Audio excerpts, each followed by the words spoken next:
Identify and engage with potential buyers. Know your costs up front.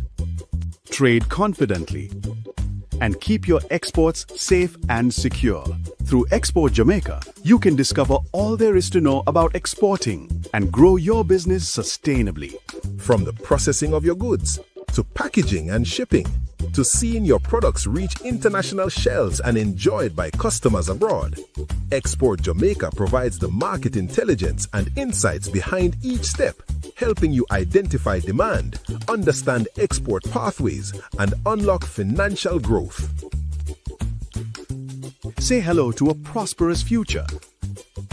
Visit tradeboard.gov.jm/Export Jamaica to sign up today. Expanding Jamaica's reach, empowering our people.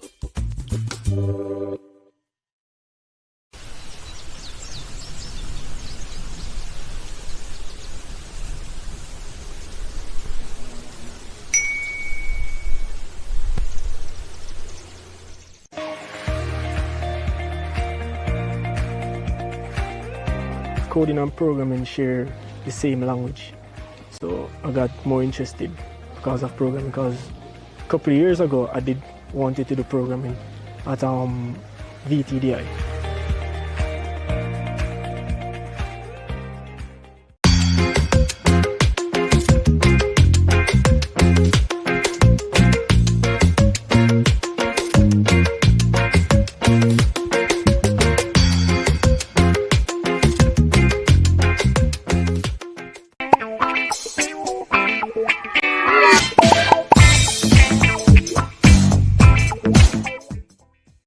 Welcome to PBCJ's live coverage of the Lower House.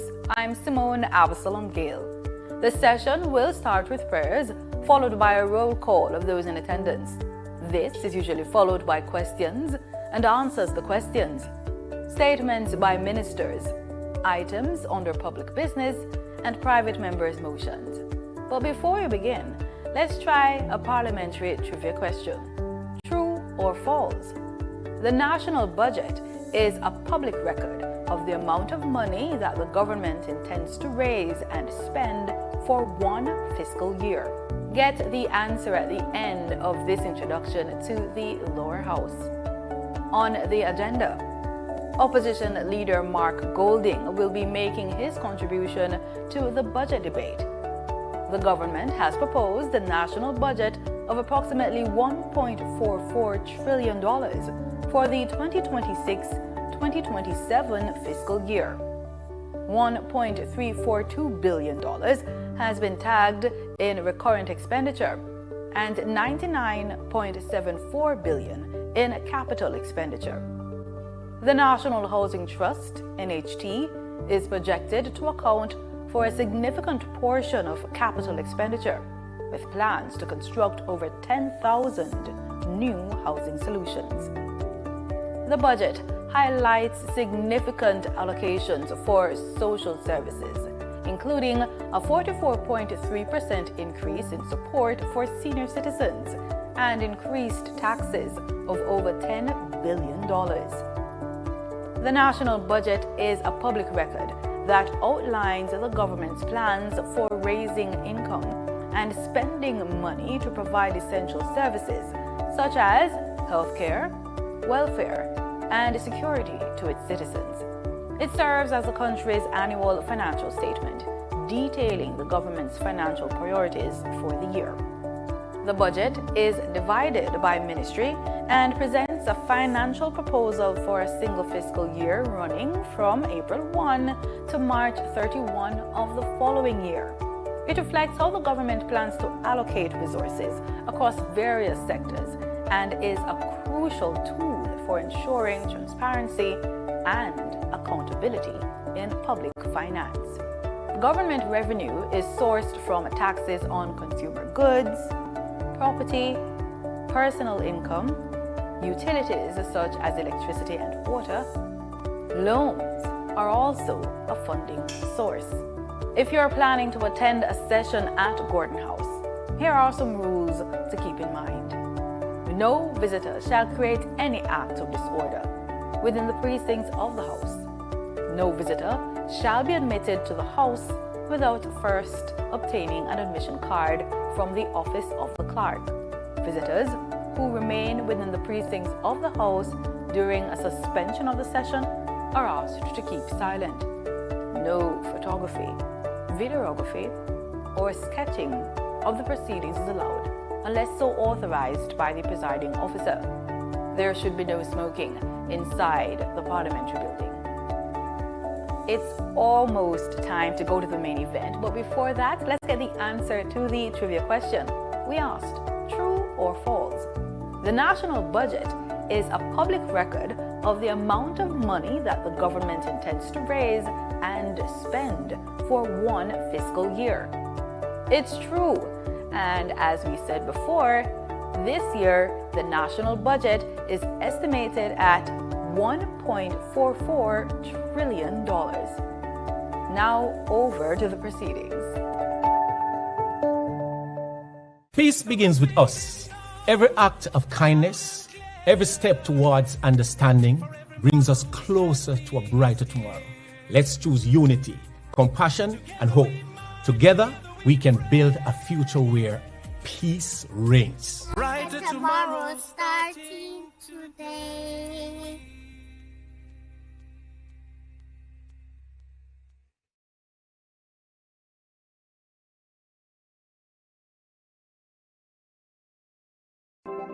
Jamaica, I can help you protect our citizens. Jamaica Eye will play a part in increasing your public safety.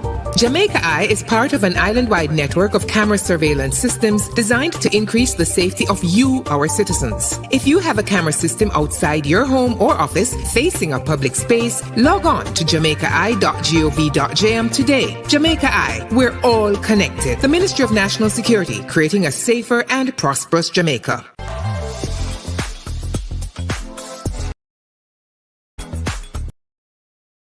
Jamaica is on the move with a smarter and cleaner transportation. The government is enhancing the JUTC fleet with 100 new CNG buses with 10 specially outfitted for the disabled. Running on compressed natural gas, these buses reduce emissions while offering advanced safety features and Wi-Fi. Jamaica is driving in comfort towards a sustainable future. Zoom in on the nutrition facts. It there in the table on the side or the back. If you check out the servings, just do the maths. Not taking too much, finger below the facts. Zoom in on the nutrition facts. It there in the table on the side or the back. Take note of the sodium, the sugars and the fats. 5% and less in the on the right track. You feel zoom in on the nutrition facts. It there in the table on the side or the back. Vitamins, minerals and vitamin 2, 20% and more that good for you. You feel zoom in. Nutrition facts. You feel zoom in. Check the nutrition facts. You feel zoom in. Check the nutrition facts. Less sugar, less salt intake and less fat. You feel zoom in. A message from the Ministry of Health and Wellness, Jamaica Moves, the Heart Foundation of Jamaica, the National Health Fund, and Japan. Join your big sister Raquel as she reintroduces the cast of Vibrations and their educational adventures to the screen. See Ronson and the gang experience the world of firsthand through interviews and interactions. Vibrations, where kids are taught about the world from someone they can relate to. Join us every Friday at 3:30 p.m. to hang out with your big sister Raquel and the kids of Vibrations. Right here on PBCJ, the People Station. What is the role of a backbencher in government? I'm glad you asked. They're members of parliament who are not appointed to cabinet. So they sit in the back of the legislature and they apply pressure. They examine what government legislates, participate in parliament debates, raise issues and advocate and question chamber when things don't look straight. Backbenchers represent the constituents in parliament. Backbenchers oversee the interests of citizens, you and me. But how can they be agents of government accountability after them no hold a portfolio? And them and a minister? No. So then how can they facilitate government transparency. And the next thing, them on a front bencher. So how them affect me? You see, a lot of work is in committees. So these portfolio-free MPs with less dire responsibilities are more accessible to you and me. So they help with policy, but it helps if we engage them, you see. So they're not just in the back benches, but on the ground, in the trenches. Though in the back of Parliament, we're at the front of their cause. So pause. Find your backbencher at jampja.org.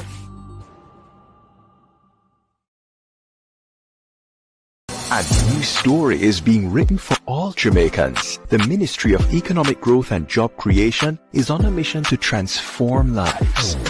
From increasing access to potable water, to providing secure homes for the most vulnerable, and helping you own a piece of the rock, we're revitalizing communities and preserving our environment. We're making an impact. See the difference. Feel the difference. Building a better Jamaica for you and me. You can feel it. Make JC. Me? I gotta show them my way of justice. I'm abused. I need legal advice. I don't deserve this. The truth of the matter is, justice there for all of it. The Ministry of Justice has trained more than 5,600 persons in restorative justice practices. More than 200,000 victims have been supported by the victim services. Legal aid has reached thousands island-wide. Make we talk it out, not fight it out. Call 888 Justice today. Wonder who that somebody be? No, sir. Let me look for my glasses. Oh, that somebody look like rice up. It's Lottie, what go on? Me glad for see you, right? Although things never go on for you, America, me glad say you there. Yes. Lift your head high. Yes. You're out of trouble. Yes. And you can have a fresh start back home. Alright, Mr. Thanks, you hear? Let's all work together for a fresh start back home. The following is brought to you by the Office of the Prime Minister. Hi everyone, here are 5 benefits of being a beneficiary of the Students' Loan Bureau. 1. Benefit from our 99% approval rate. 2. Benefit from our low interest rate, so less burden when you need to repay. 3. Benefit from the fact that we require no collateral when applying. 4. We're giving you more time to focus on your studies while we focus on the financing. No need to worry about repaying while in school. Number 5. Receive a 14 months grace period after your graduation date before you enter repayment. Don't forget to follow us on all SLB platforms for more SLB info. So who keeps our taxpayer money in check? Well, the PAC and PAAC help watch over the country's budget. And one might sound like it just have an extra A, but they're way different. Here's how.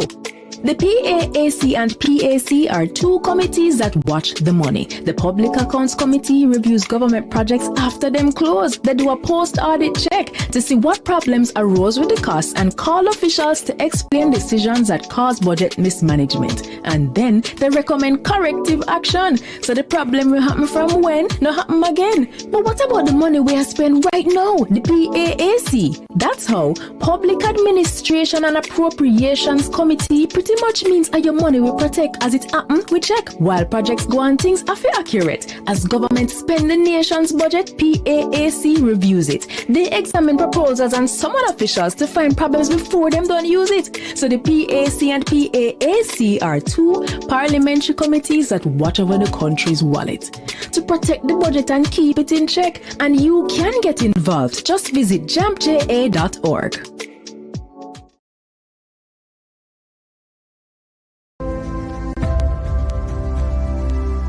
Wonder who that somebody be? No, sir. Let me look for my glasses. Oh, that somebody look like rice up. It's Lottie, what go on? Me glad for see you, right? Although things never go on for you, America, me glad say you there. Yes. Lift your head high. Yes. You're out of trouble. Yes. And you can have a fresh start back home. Alright, Mr. Thanks, you hear? Let's all work together for a fresh start back home. The following is brought to you by the Office of the Prime Minister. Yo, babes, why me I call you so much time and I not get you? Sorry me lick you again yesterday. Yo, me know me mess up, but I can't wear them something there road and I expect me to react. I know I'm jealous and fool and easy for lose my temper, but call me back here. Still not get tired. Hey, girl, think me have to call your phone?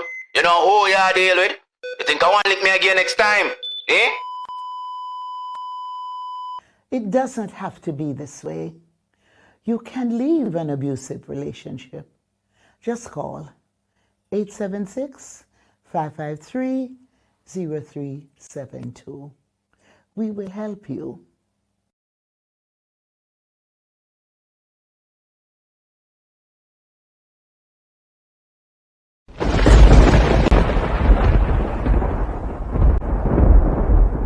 When the storm rages and the world feels shaken, remember, our strength lies in unity.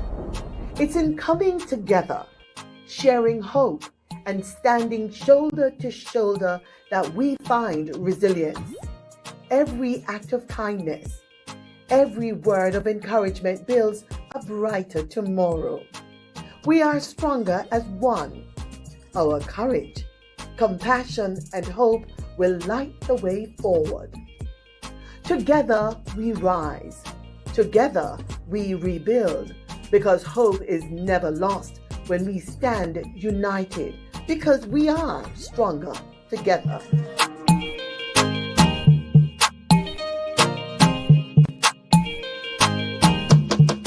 Peace begins with us. Every act of kindness, every step towards understanding brings us closer to a brighter tomorrow.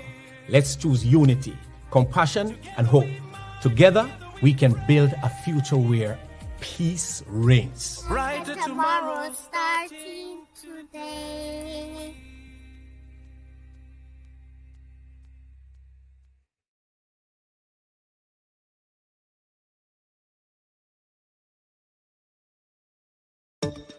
Each year, the Jamaican Parliament approves billions in tax dollars to buy goods and services for Jamaicans. Awarding contracts to private companies to provide public goods and services is called public procurement, and it is a major hotspot for corruption.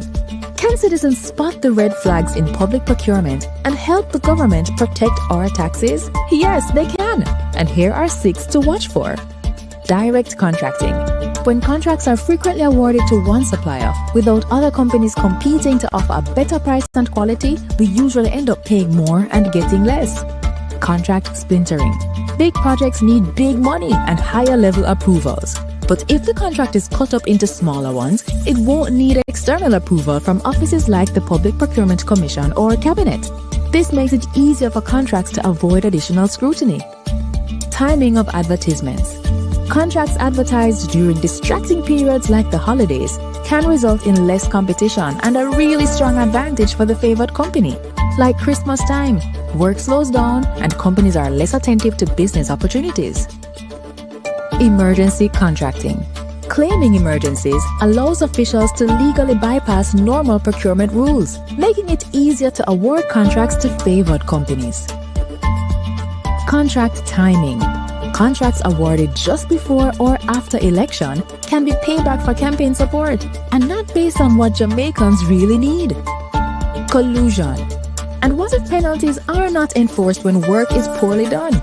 This could be a contractor and public official working together for private benefit. And if it is, this is collusion. These flags do not prove corruption, but they trigger questions that citizens must ask. So mind your business, Jamaica. Visit the JAMP Procurement Tracker to monitor government contracts. If you spot these flags, use our ATI tool to ask questions and demand accountability. Hey, I'm Abijah, the Rootsman. Today, I want to talk to you about something powerful. Peace. Peace isn't just the absence of conflict. It's about kindness, understanding, and respect. It starts with us.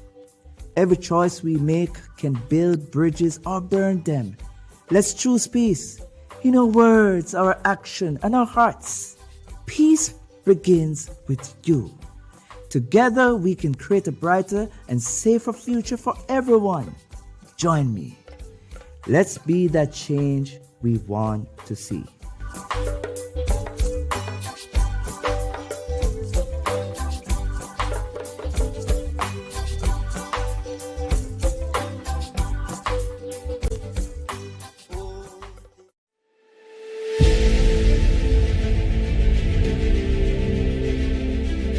Are you an entrepreneur producing an excellent Jamaican product or service? Did you know you can earn hard currency and more significant returns by exporting?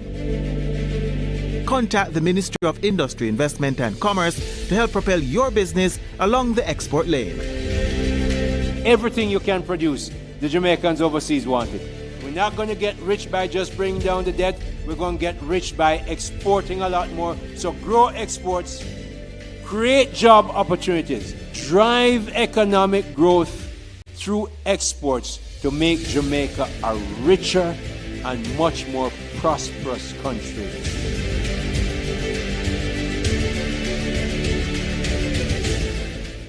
Every school is free of unhealthy, ultra-processed products. You know, those high in salt, fats, and sugar. If only that weren't a dream. The reality is that many children have an unhealthy diet at school, and 23% of them are overweight or obese. This can lead to hypertension, heart disease, and type 2 diabetes. Let's protect our children's right to health with a policy for schools that prevents unhealthy food marketing and ensures access to nutritious foods. The time is now. Let's implement the National School Nutrition Policy. A message from the Heart Foundation of Jamaica and partners. Cook it up and make we steam it. Fresh so me need it. Tilapia a real fish. Cook it up and make we roast it. Farm fresh so me need it. Tilapia a real fish. Grow smart at the best part. Food for thought so me have to eat smart. Easy catch, fully net. A tilapia so you don't know what's next. Cook it up and make we fry it. Fresh so me need it, tilapia a real fish. Bring home the best in freshwater fish. High content of vitamin B3, protein and potassium. Tilapia, simple, healthy, delicious. $1.4 trillion. That's how much the government plans to spend this fiscal year. Watch PBCJ's live coverage of the budget debate, March 10 to March 24, as the government outlines financial plans for the upcoming fiscal year, detailing funding for health, education, national security, social security, food security, and infrastructure. The budget debate. They serve as a performance assessment of the previous year and a public declaration of our leaders' intended priorities. Watch the budget debate on our television station. Join the discussion on social media, live on the People's Station, PBCJ.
In Jamaica, there needs to be one law for all.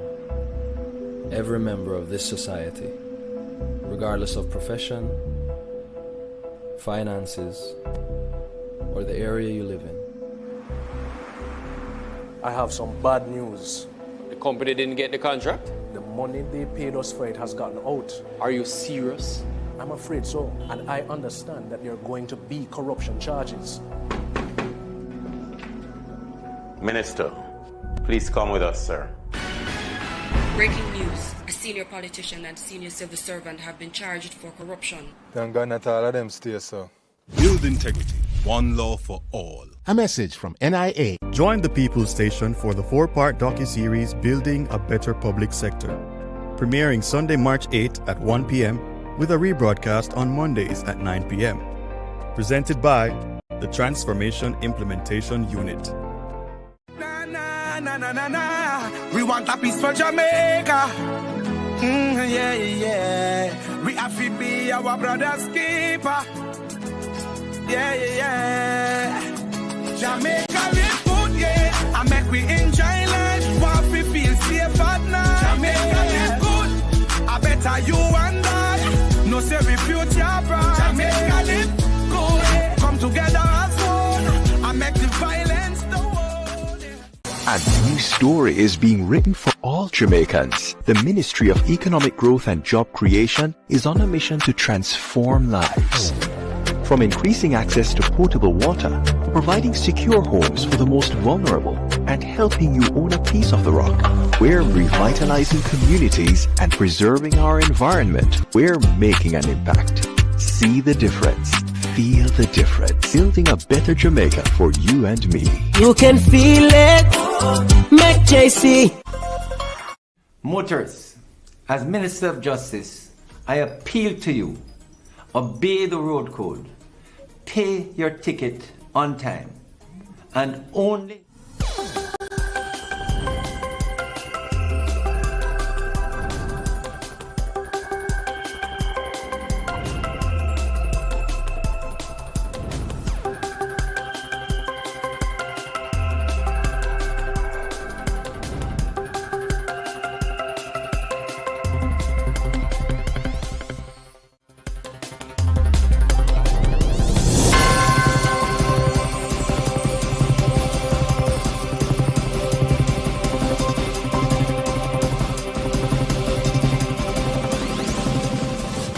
by whom all kings reign, and princes decree justice, and from whom alone cometh all counsel, wisdom, and understanding. We, thine unworthy servants, here gathered together in thy name, do most humbly beseech thee to send down thy heavenly wisdom from above, to direct and guide us in all our consultations. And grant that we, having thy fear always before our eyes, and laying aside all private interests, prejudices, and partial affections, the result of all our counsels may be to thy glory of thy blessed name, the maintenance of true religion and justice, the safety, honor, and happiness of the king, the public weal, peace and tranquility of the island, and the uniting and knitting together of the hearts of all persons and estates within the same, in true Christian love and charity, one towards another, through Jesus Christ our Lord. Amen.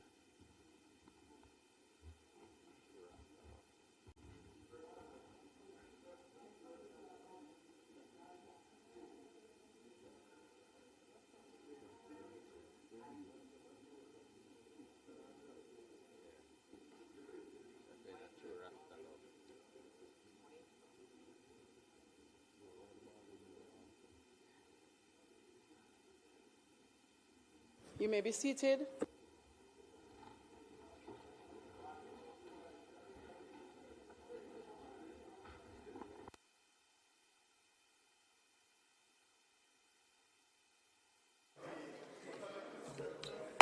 This Honourable House now resumes its sitting. I wish to warmly welcome all members to this sitting of the Honourable House of Representatives for today, Tuesday, March 17, 2026, Today, we will continue the budget debate for the financial year 2026-2027, and we will hear from the Leader of the Opposition and Member of Parliament for St. Andrews South as he makes his contribution to the debate.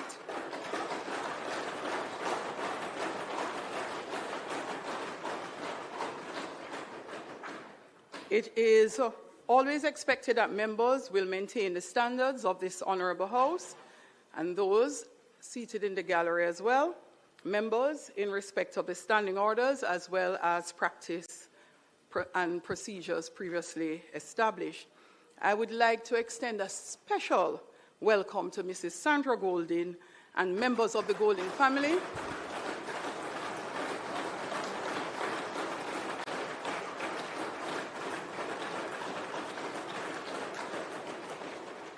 We are also joined today by members of the Diplomatic Corps, private sector representatives, and representatives of the St. Andrews South constituency. Welcome to the houses. For all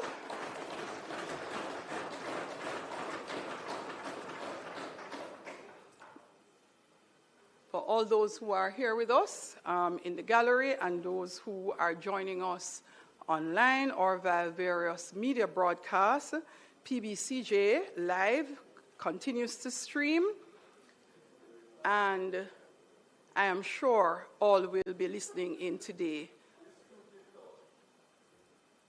I note former Minister of Finance. He stepped out? He is here. He stepped out for a little. So Omar Davis, former Member of Parliament and Minister of Finance, is here.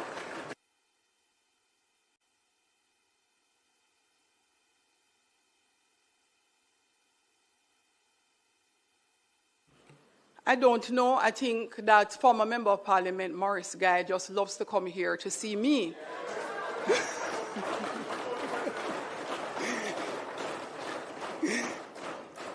And also, here is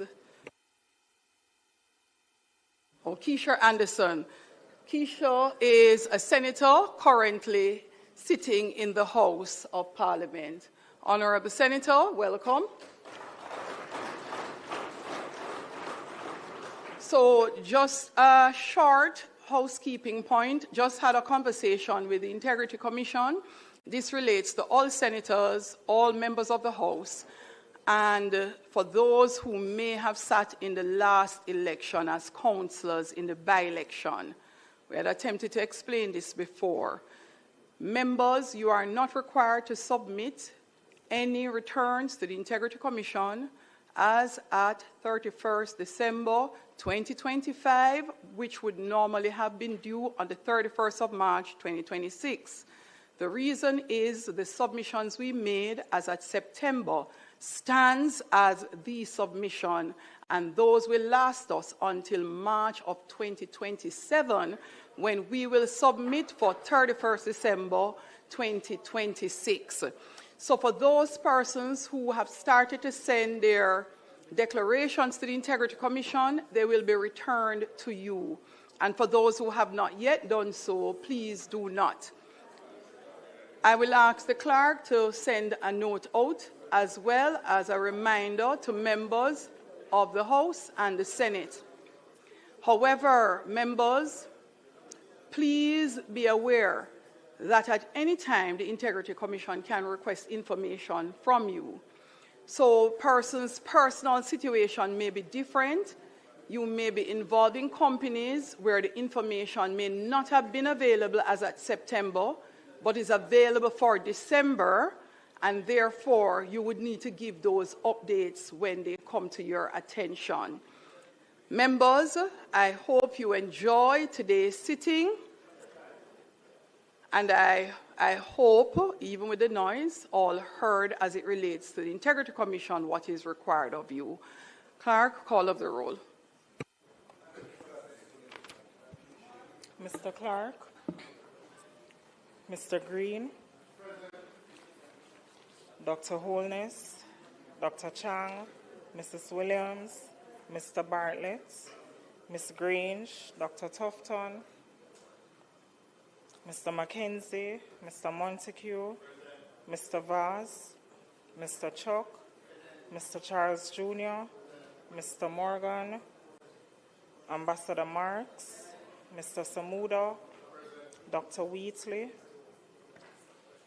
Mrs. Cuthbert Flynn, Mr. Terrelong, Mr. Witter, Mrs. Dalrymple Filbert, Miss Morrison,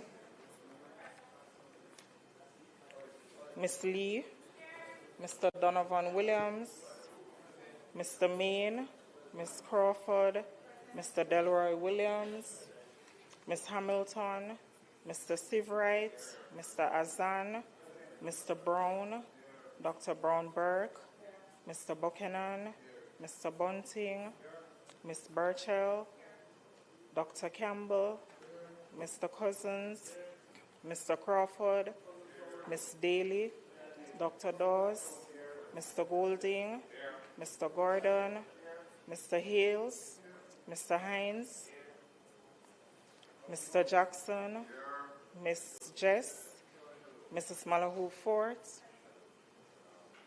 Mrs. Miller Bennett, Mr. Morris, Mrs. Nita Garvey, Mr. Newell, Mr. Paulwell, Mr. Phillips, Miss Perkis, Mr. Robertson, Mr. Robinson, Dr. Russell, Ms. Shaw, Mr. Smith, Mr. Dwayne Vaz, and Mr. Warmington. Thank you, Madam Speaker. Thank you, Clerk. House Leader.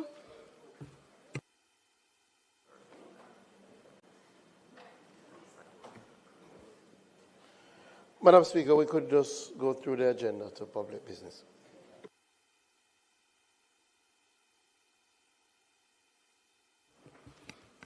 Statement by ministers, announcements, bills brought from the Senate, petitions, papers, reports from committees, notices of motions given orally, questions and answers to questions, motions that may be made at the commencement of public business requiring notice, motions relating to the sitting of the House, motions for leave to introduce bills, presentation of bills without leave of the House first obtained, public business. House Leader.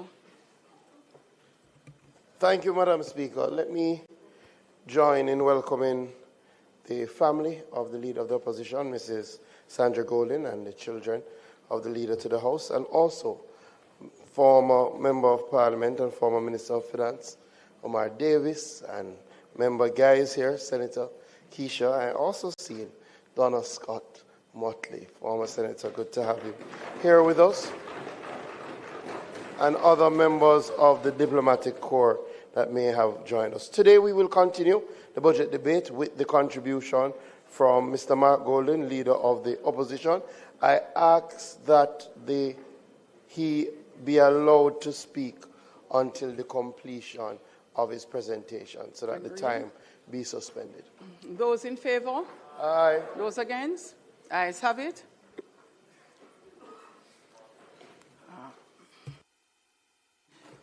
Let's make welcome to his feet, Leader of the Opposition and Member of Parliament for St. Andrew South,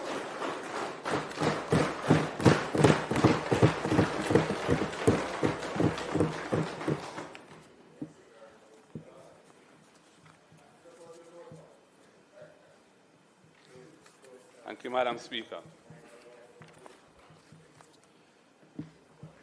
Madam Speaker, I just want to begin by thanking God Almighty for his blessings, for having enabled us all to be here, and for having enabled me to continue in the role that I play. And may he continue to show us his love and bless us with strength and commitment to do right by our beloved country, Jamaica.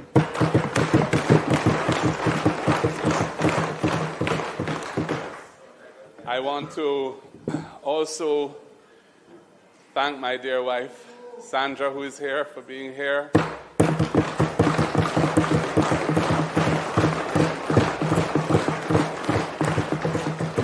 Two of my children who are here as well, Tasman and Benjamin. And I want to thank the former parliamentarians who've come today, especially, well, all of them, but a special word for Dr. Omar Davis. It is very wonderful to see you, sir. I want to acknowledge the members of the Diplomatic and Consular Corps who are here, and members of my constituency executive, my two councillors, Sarah Marshall and Louise Newland. We have some senators here as well who are parliamentarians. And of course, my colleagues on both sides of the House. It's a pleasure working with you at all times, good and bad. And I particularly want to thank those on this side who have continued to provide me with their full support and enable me to do the work that I do as effectively as I can.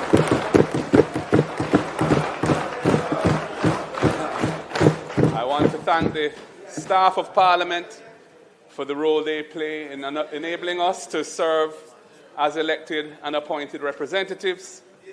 And I know that their situation is not always easy, but we appreciate very much the effort that they put in to enable us to do what we do in this House and in this chamber. So I thank them again. Madam Speaker, the change in political landscape of our great island that occurred in September of last year has profoundly altered the trajectory of Jamaica's future. The result ensured that this budget speech, which is my fifth as party president and leader of the opposition, is delivered from a platform of strength, momentum, and national validation.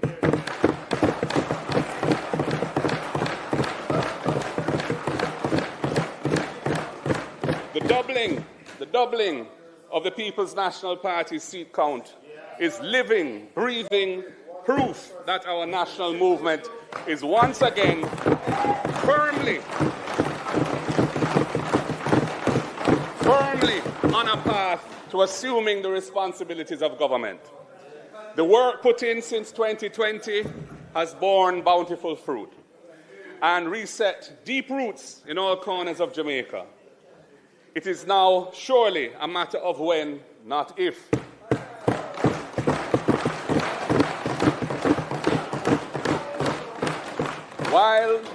While we did come up just short of outright victory last time, the swing is undeniable. Over 100,000 more votes for the People's National Party than 5 years ago. The margins are shrinking, and the writing is there on the wall for all to see.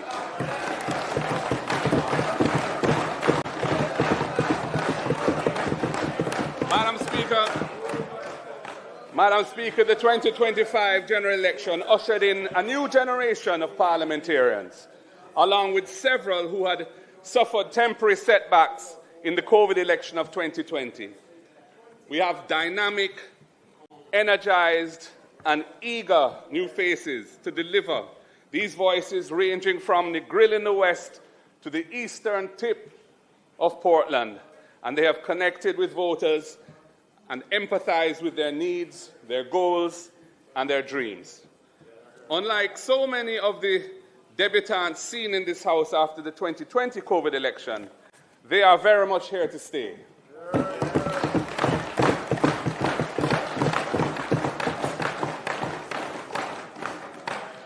And it is my great honor to serve alongside them, and I look forward to doing so for many years to come.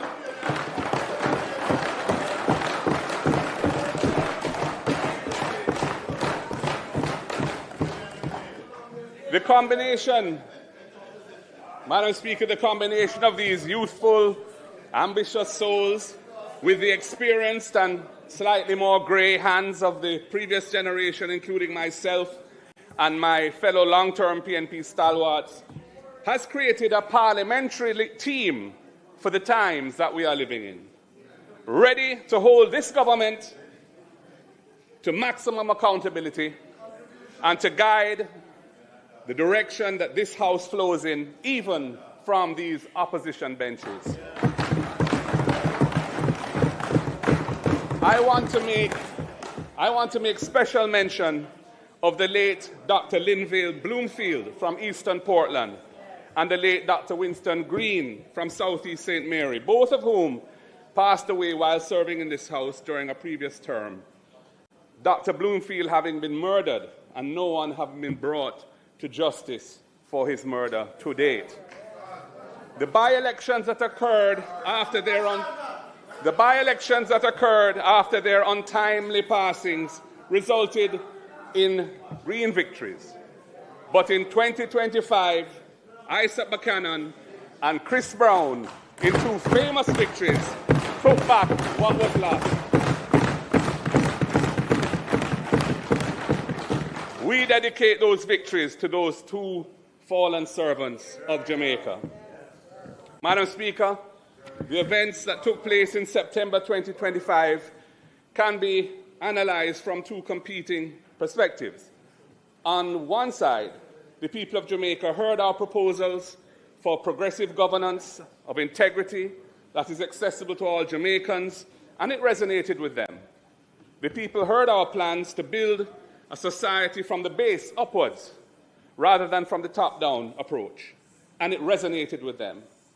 The people appreciated our willingness to tackle their day-to-day problems and engineer solutions that will have a practical impact on their lives, rather than fixating on macroeconomic indicators that bear no reflection on their everyday existence. And this also resonated with them. Madam Speaker, we are the party of the people, and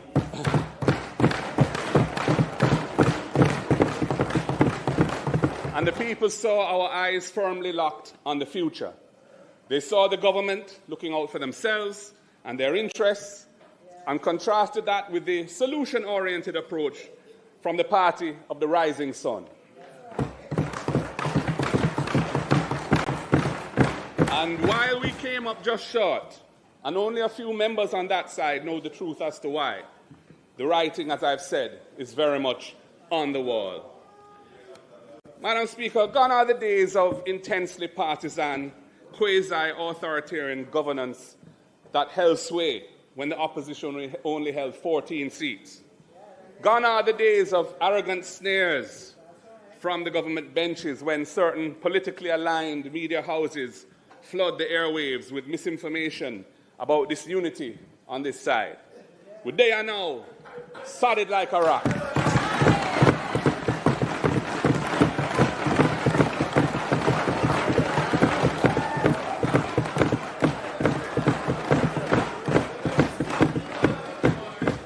The writing is very much on the wall.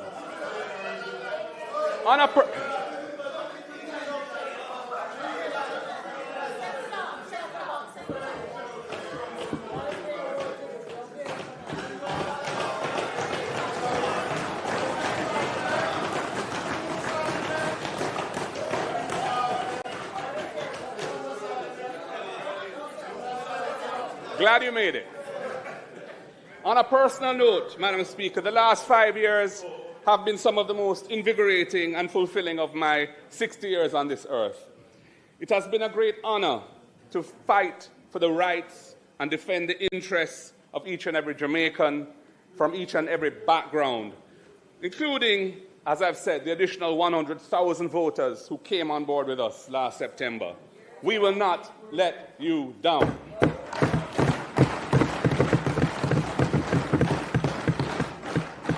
And as I say these things, I again have to give thanks and praise to the Almighty.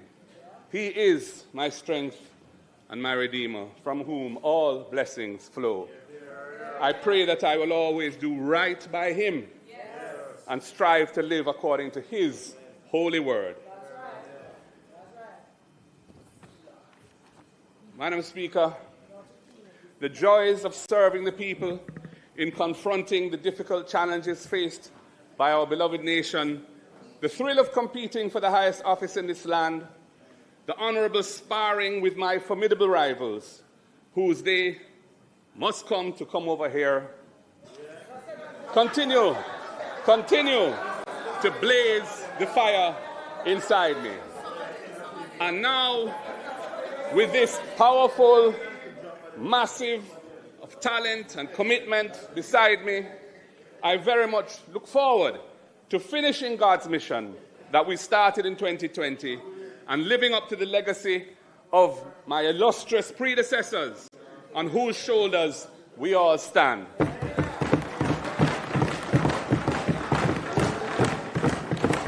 And we will do this by bringing a new era of innovative, strategic, caring, and honorable governance to this great nation. Madam Speaker, like many commentators and opinion makers, I have been thinking about what we must do to take Jamaica out of its chronic economic underperformance. With a GDP, a gross domestic product, which simply means the value of everything we produce, goods and services, in the course of a year. With a GDP of approximately $7,000 per person, one of the lowest in the Caribbean, compared with 19,000 US per person in Trinidad and Tobago and 26,000 US in Barbados. Jamaica's average real GDP growth has merely crawled along at around 0.8%, not even 1% over the last 10 years. The Jamaican economy is clearly not delivering for our people.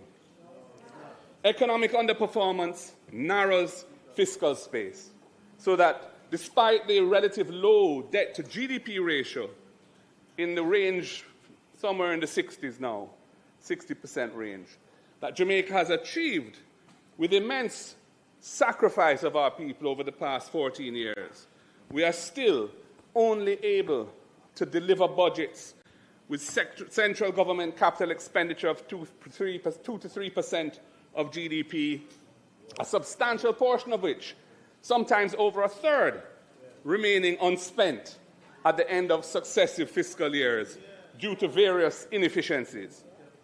Much of our road network remains in a deplorable state. Gullies and other waterworks and waterways are in urgent need of repair, and coastal erosion, exacerbated by worsening climate conditions, outstrips modest attempts at mitigation. Madam Speaker, the education and training systems of the country are big contributors to our economic underperformance. The statistics are well known. Roughly a third of our primary school children leave primary school functionally illiterate and innumerate. They cannot read and write.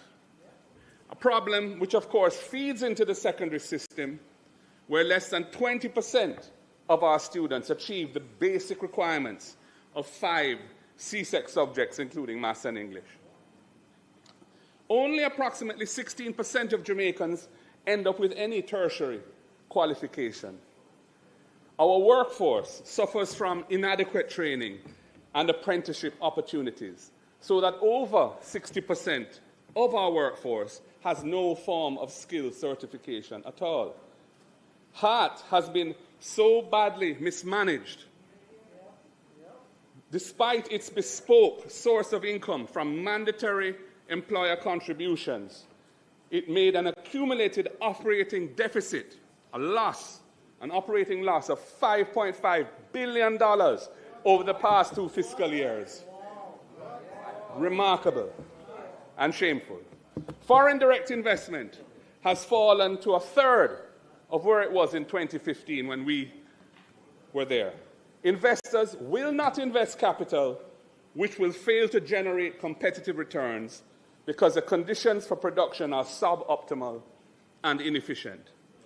The conditions in the health sector are so awful that they are negatively contributing to our economic prospects.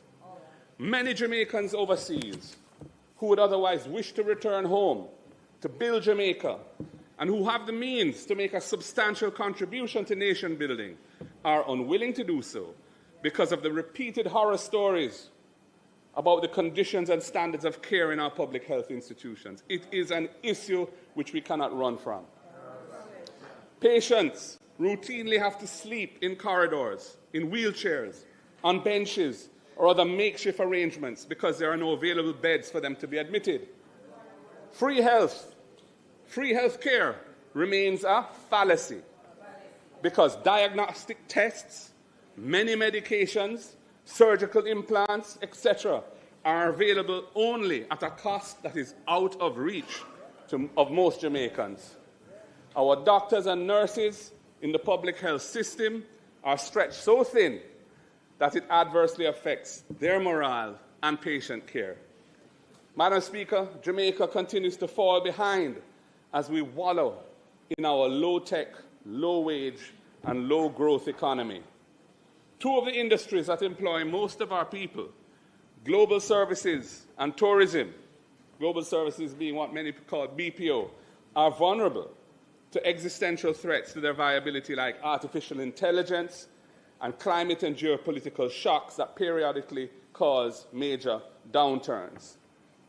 We need a more balanced economy, Madam Speaker.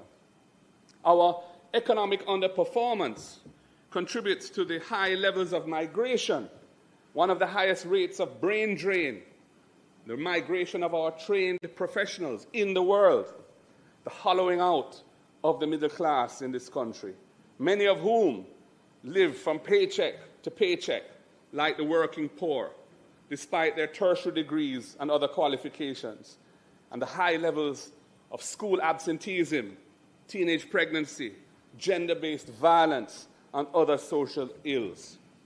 So, having solved the chronic debt problem that we inherited in 2012 and that we put in the heavy lifting to turn around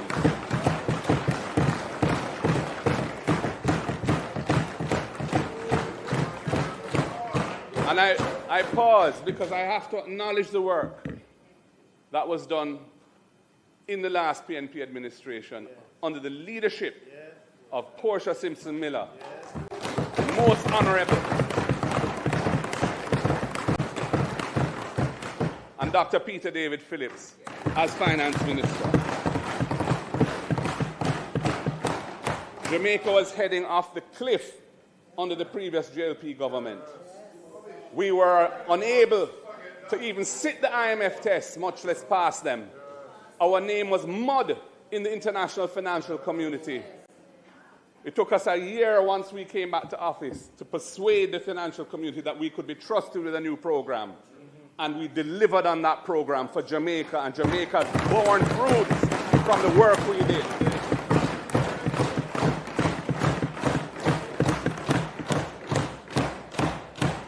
But despite Jamaica having solved the public debt problem, and I say solved it in the sense that it's still high, but we know how to manage it, and we know what it takes to manage it, and we have been successfully managing it for 14 years, consecutively. And with the murder rate falling significantly over the past 2 years, nevertheless, Jamaica remains disappointed that there are no signs of a strategic plan to deliver a strong, rapidly growing economy that creates abundant, good opportunities for our people here at home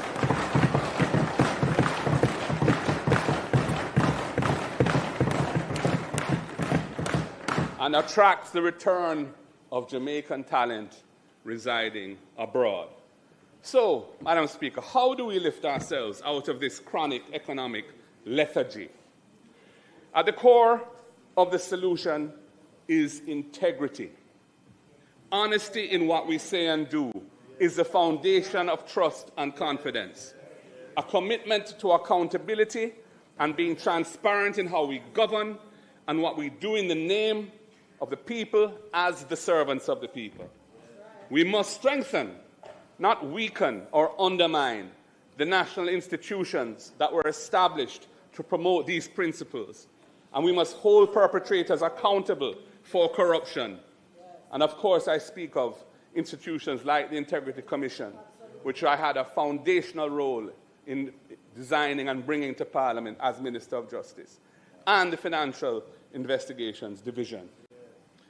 Madam Speaker, during the last general election in 2025, in the campaign, with its manifestos and its debates and its platform speeches, the Prime Minister did not even hint at, much less disclose, his intention to take the massive salary increase that he claimed he had given up when the heat reached him after Nigel Clark announced this massive salary increase on May 16, 2023.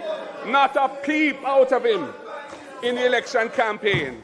Can you imagine that in February this year, a month or so ago, we suddenly learned that effective from payday last September 2025, right after the election, the Prime Minister would be receiving his big salary after all. Madam Speaker, that is the latest chop. That is a real brogad move. It was a shameful deception, not worthy of the high office that you hold. Not worthy.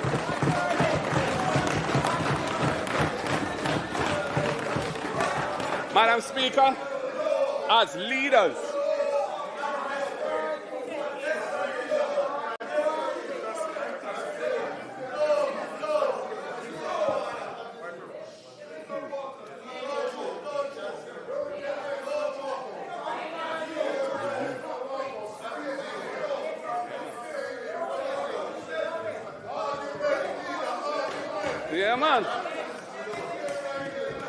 Madam Speaker, as leaders, we must hold ourselves to a high standard.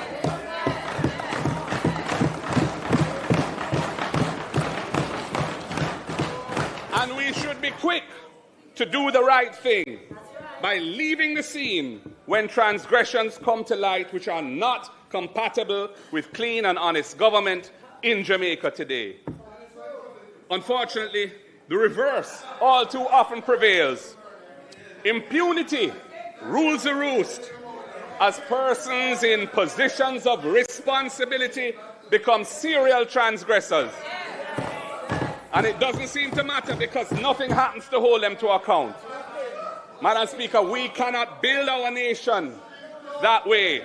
We cannot build a nation that our people aspire to and deserve on such weak and wobbly ethical foundations.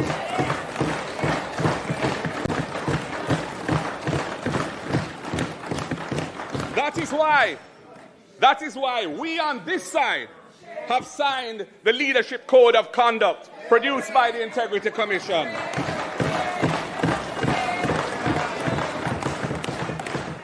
Committing ourselves to upholding principles of good governance and being accountable if we fail to do so.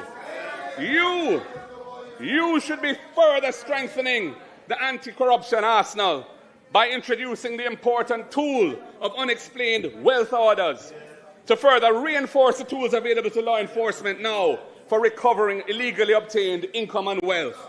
That was agreed upon by both sides in 2019, but you have cast it asunder.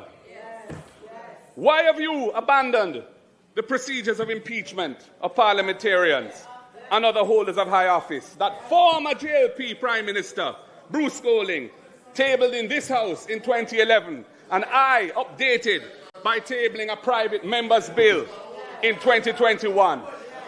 Why are you not pursuing procedures for the recall of non-performing elected representatives to ensure that there are consequences when conduct and performance fall below what is acceptable in a free and democratic society based on the rule of law? Why?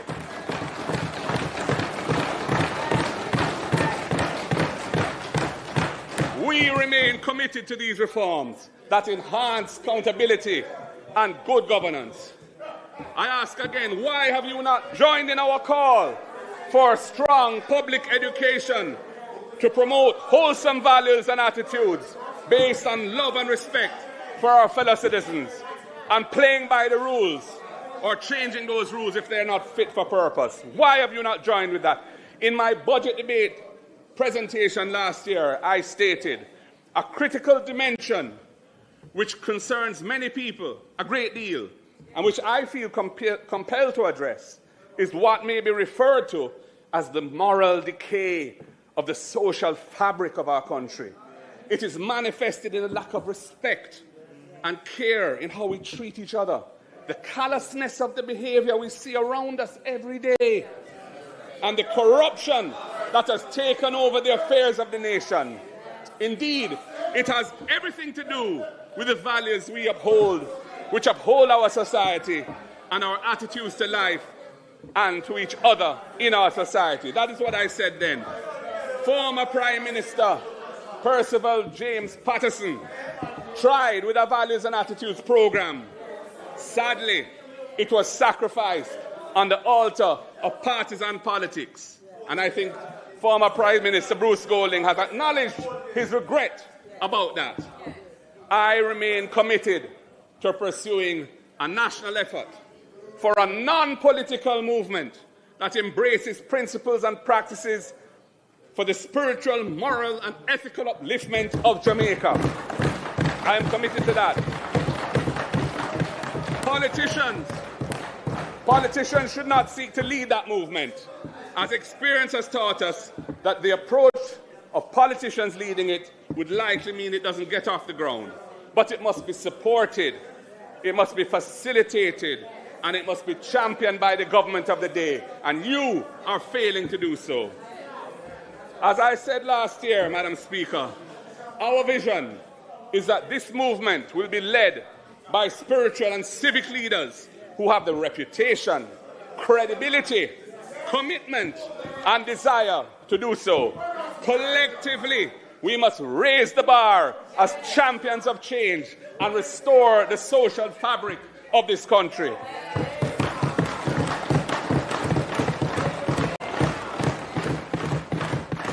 If we can do that, it will make it so much easier to overcome our challenges and achieve our economic and social goals. Integrity, Madam Speaker, is at the center of progress, and it is at the center of national development, and it must be at the center of inclusive and sustainable economic growth. Madam Speaker, the bureaucracy of the country must shift to a pro-growth philosophy and practice. The procurement system urgently needs to be reformed so that it does not unduly delay the execution of projects and programs. Madam Speaker, the government has been delinquent in doing this. As it stands today, the bureaucracy always errs on the side of cautious control. I'm going to repeat that because it's an important point. As it stands today, the bureaucracy of Jamaica always errs on the side of cautious control when our chronic low-growth situation requires bold steps forward. And I'm glad to see the Prime Minister applauding that point. The current arrangements are a big impediment to national development. Capital investment, especially in infrastructure, is a key input for stronger economic performance. But year after year, as I've said, the capital budget is pared back because of a failure to execute capital expenditures on a timely basis.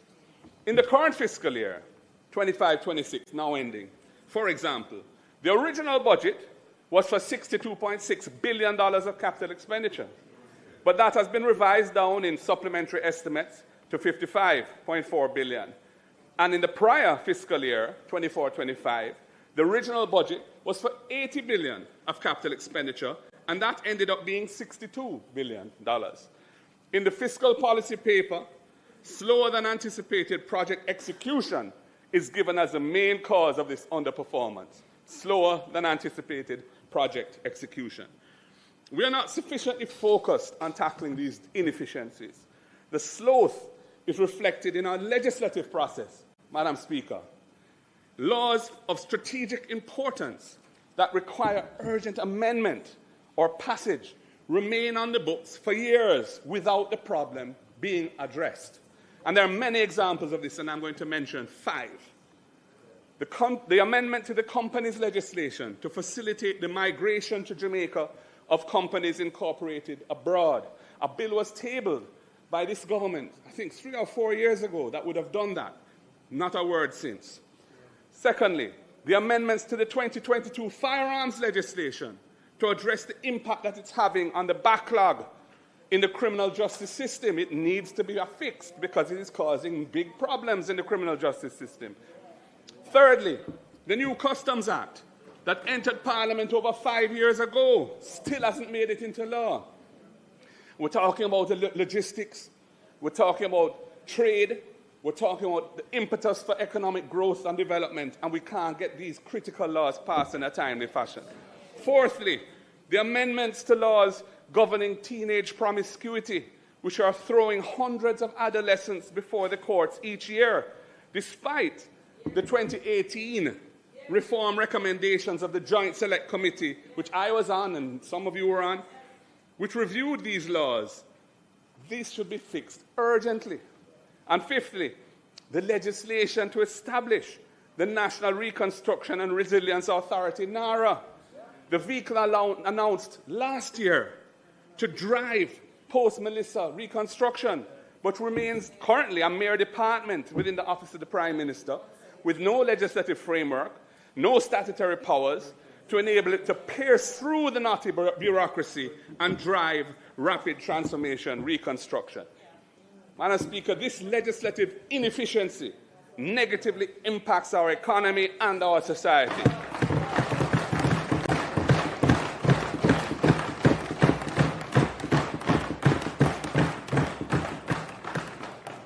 As regards the first of those examples, in its preliminary review of the budget for 26-27, PricewaterhouseCoopers, the international accounting firm, audit firm, commented on the need for initiatives to encourage taxpayers to bring business activities and investments home to Jamaica. We have a big diaspora. We need to encourage them to bring their capital here. PwC said, where designed and implemented properly, this could bring in fresh economic activity that is currently taking place outside Jamaica, which in turn could bring in additional tax revenues after such activities or investments migrate to Jamaica. There is no good reason for this to remain in limbo, and it's consistent with what the opposition spokesman for finance said last Thursday about digital nomads, encouraging people abroad to come here, spend their money, and help to drive consumer demand, drive investment, and drive economic growth. Instead, what do I hear? I hear the Prime Minister retreating 30 years into his spin on FinSac. He will no doubt seek to revise history to suit his desired narrative. That is a refuge of someone who has run out of ideas.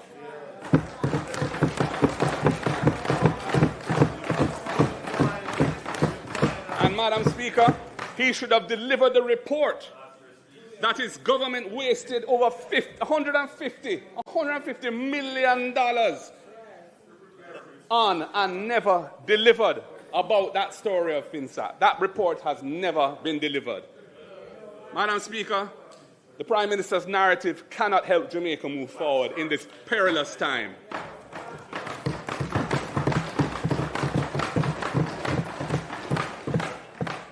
Madam Speaker, while the country's fiscal reforms have achieved debt stabilization is not the same thing as economic optimization. As the government's track record shows, debt stabilization can coexist with economic stagnation.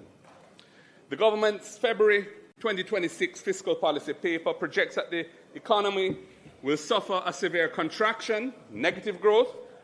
In their paper, they said 4.5% of GDP. I hear the finance minister saying it won't be as bad as that based on what the PIOG has said recently, but it's still going to be severely negative for the current fiscal year, resulting from the catastrophic impact and ongoing effects of Hurricane Melissa. Unlike the economic contraction brought by the COVID pandemic, the current downturn is caused by real damage to the productive capacity of the country, especially in Western Jamaica. Assets that were damaged or destroyed include homes, business places, hotels, hospitals, schools, farming equipment and farms, etc., electricity transmission and distribution networks, water supply facilities, and other infrastructure. Madam Speaker, I have read that 215,000 buildings sustained damage of varying severity, including approximately 190,000 homes, of which 24,000, they say, were completely destroyed. The World Bank's estimate, based on intense aerial surveys after Melissa, is that the physical damage to the assets of this country, publicly and privately owned, was US $8.8 billion. That's about 1.36 trillion Jamaican dollars, approximately 40% of Jamaica's GDP, current GDP. The Planning Institute of Jamaica, PIOJ, has more recently indicated that when economic losses and various additional costs are included, the total loss to Jamaica from Melissa is US $12.2 billion, which is 1.98, nearly 2 trillion Jamaican dollars, or approximately 56% of GDP, 56%. In other words, we have been hit very, very hard, and we need to fight even harder to get the country out of the slump. Early investment in recovery is needed to turn the negative cycle occasioned by Melissa's destruction into positive economic growth. Early investment. Some of us may be familiar with the proverb, early money is like yeast. And that proverb encapsulates the truism that early investment is needed to turn this situation around. The time to aggressively pursue recovery from the Melissa disaster and to set the platform for higher levels of sustainable growth is while the fiscal rules are suspended. Now is the time to drive GDP growth, because it will be much more challenging once the maximum 2-year suspension of the fiscal rules comes to an end and the law does not permit any further extension. At that point, which is probably, I assume it will be extended for 2 years. It's been extended for 1, but I assume it will be 2 years. At that point, in other words, with the fiscal year commencing April 1, 2028, the fiscal rules will again chip in. The fiscal rules will require years of tight fiscal policy to generate higher surpluses, primary surpluses, that can bring the public debt down to the 60% legislative target by the legislative deadline. This will clamp down on expenditure on infrastructure and other public goods.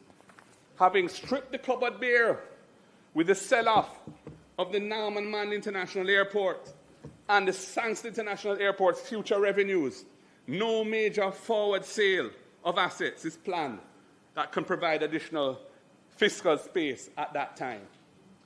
So, and I also want to make one point, which is that although the fiscal policy paper has this target date for achieving 60% of GDP as 2030, March 31, 2030, in the law, it's still March 31, 2028. I assume the minister is going to bring legislation to fix that, but who knows? Madam Speaker, with the fiscal rules being temporarily suspended, now is the time to really focus on driving recovery and growth.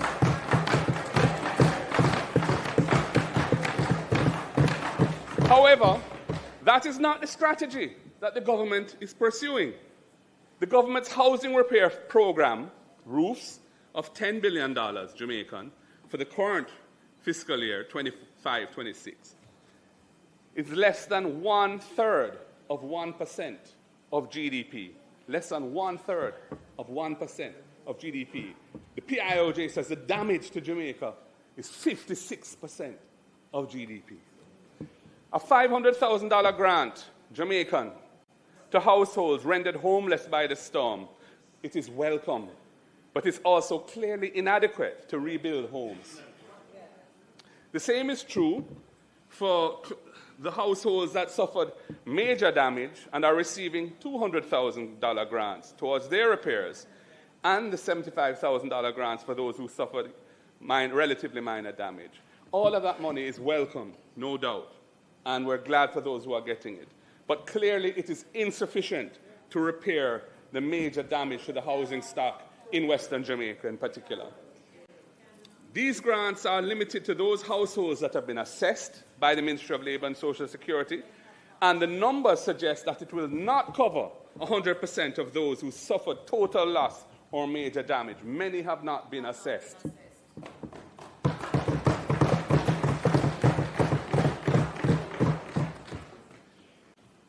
$5 billion out of the $10 billion has been allocated to those whose homes have to be totally rebuilt, which implies support for only 10,000 households of the 24,000 homes that we are told have been totally destroyed.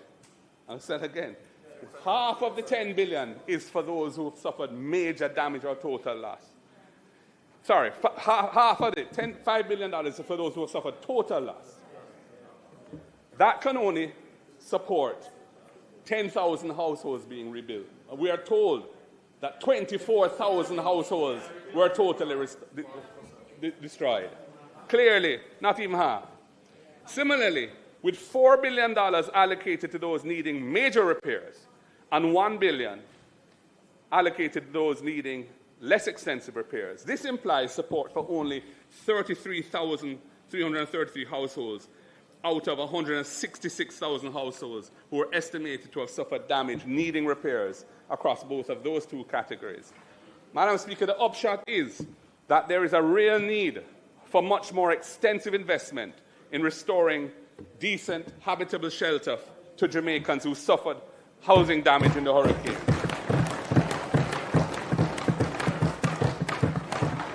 Much of that damage is uninsured. Homes that receive only partial repairs and are not restored to full habitability will mean families that are hobbled by unplanned housing repair costs for months and years to come. This will only reduce their disposable income to spend on the ordinary needs of life and feed into further economic malaise, the various manifestations of poverty, and worsen the growing problem of mental illness.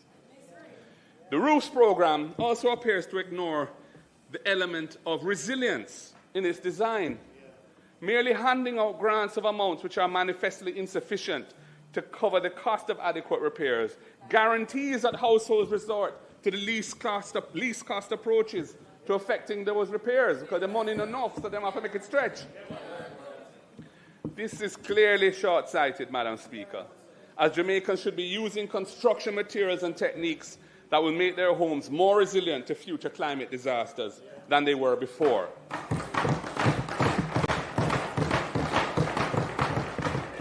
And I ask, where is the guidance and supervision to ensure that basic but effective techniques to ensure greater resilience are followed? I don't see any big public education telling people how to rebuild a roof properly that makes it more resilient in a low-budget way. I don't hear that.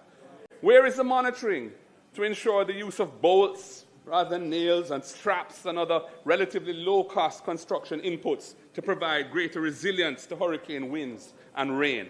I don't see it.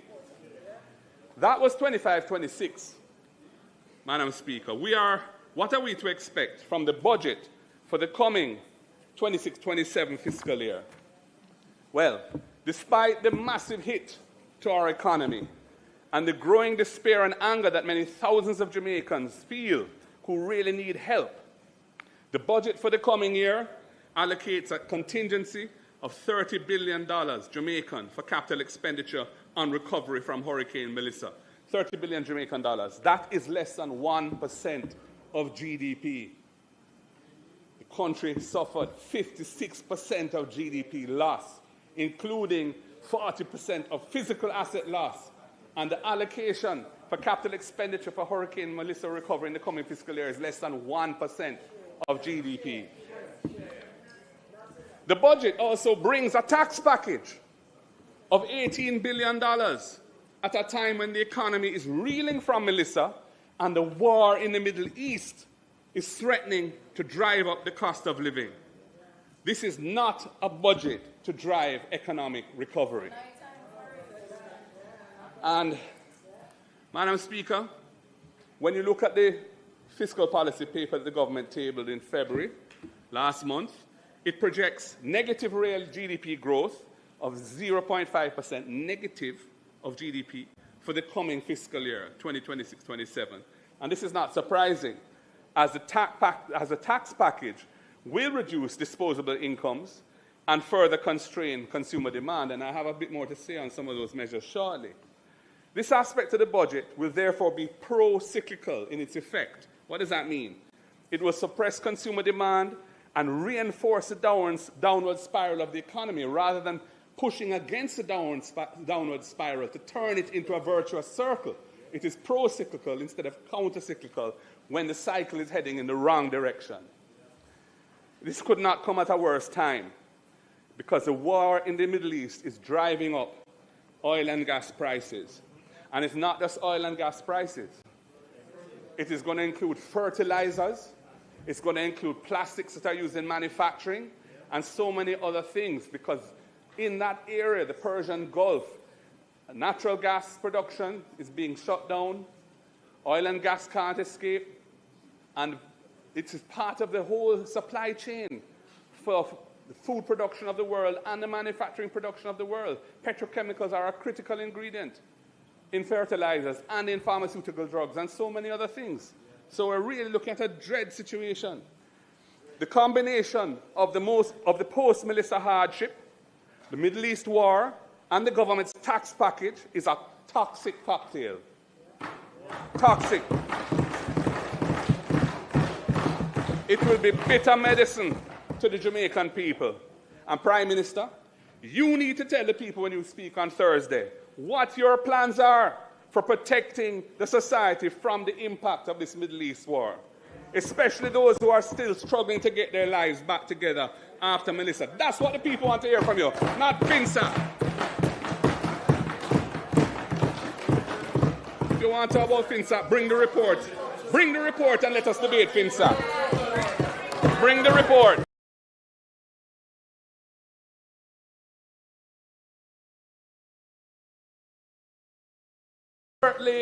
Outlined by the opposition spokesperson for finance last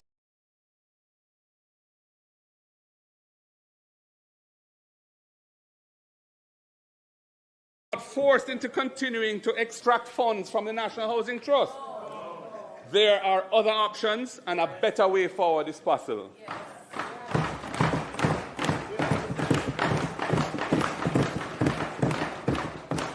Our finance spokesperson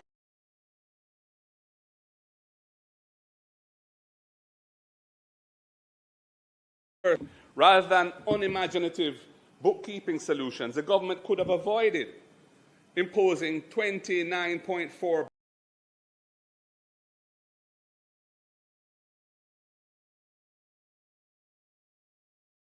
extraction on the Jamaican people for the coming fiscal year. As he has shown, there is a better way. The impact on the debt-to-GDP ratio of financing the gap without resorting to additional taxation is minimal, a mere 0.44% of GDP. Our approach would leave more money in the pockets of the Jamaican people and more reserves in the National Housing Trust to help reverse the negative GDP growth that Jamaica is now suffering and drive recovery at a faster rate. We have a better plan. A better plan. And Madam Speaker, looking at the tax measures,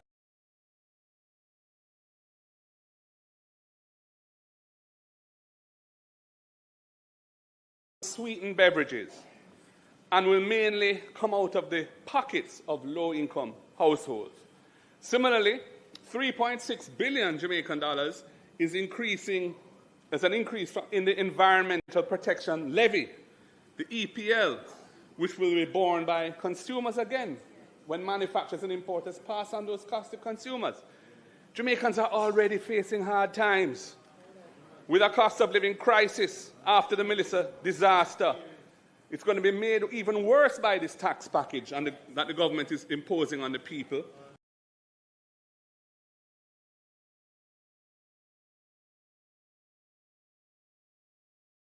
These revenue measures will have an inflationary impact, pushing up the cost of living on the Jamaican people at a time when the cost of living is spiking due to the war in the Middle East. As I've said, bitter medicine is on its way. As our finance spokesman pointed out, despite the way that these measures have been sold to the public, neither of the taxes on sweetened beverages or the Environmental Protection Levy, neither of them is designed in a way which will improve public health or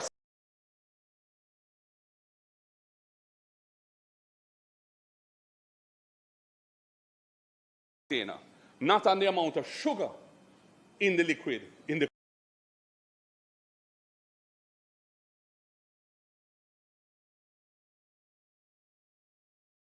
Furthermore, the mere fact that the government intends to collect this tax, which is how it's funding its budget,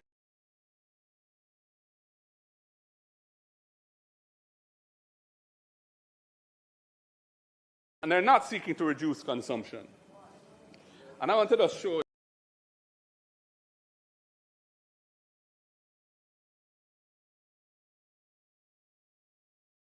500 milliliters, which is half a liter.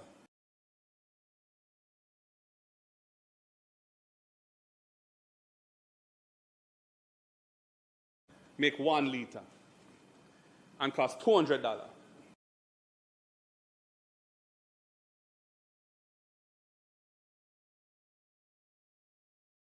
Than gas in Jamaica.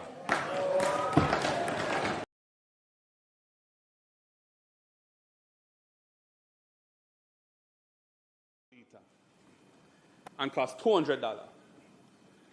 A liter of gas at the pump is $185. Water costs more than gas in Jamaica.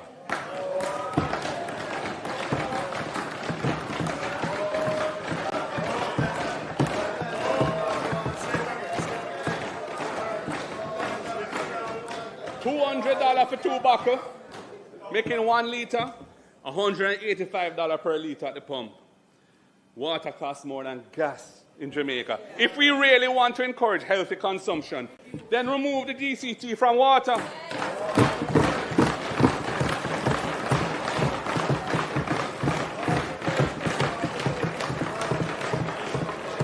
And other healthy alternatives so that the people can afford to buy them. The Environmental Protection Levy, the EPL, has nothing to do with environmental protection. Despite its name, the money goes straight into the consolidated fund as general revenue. It's not earmarked for any environmental cause whatsoever. It's just like any other tax, and it's used to fund expenditures generally, not to fund environmental expenditures in particular. Furthermore, the announced change to the EPL will favor importers and make local manufacturers less competitive, and that is a very bad thing. We need to encourage local manufacturing and value added here, not importing value added from abroad. We need to drive growth and create wealth in the country. As it stands now, the EPL is applied to 100% of the CIF value of imports, but is applied to 75% of the sale price of locally manufactured goods.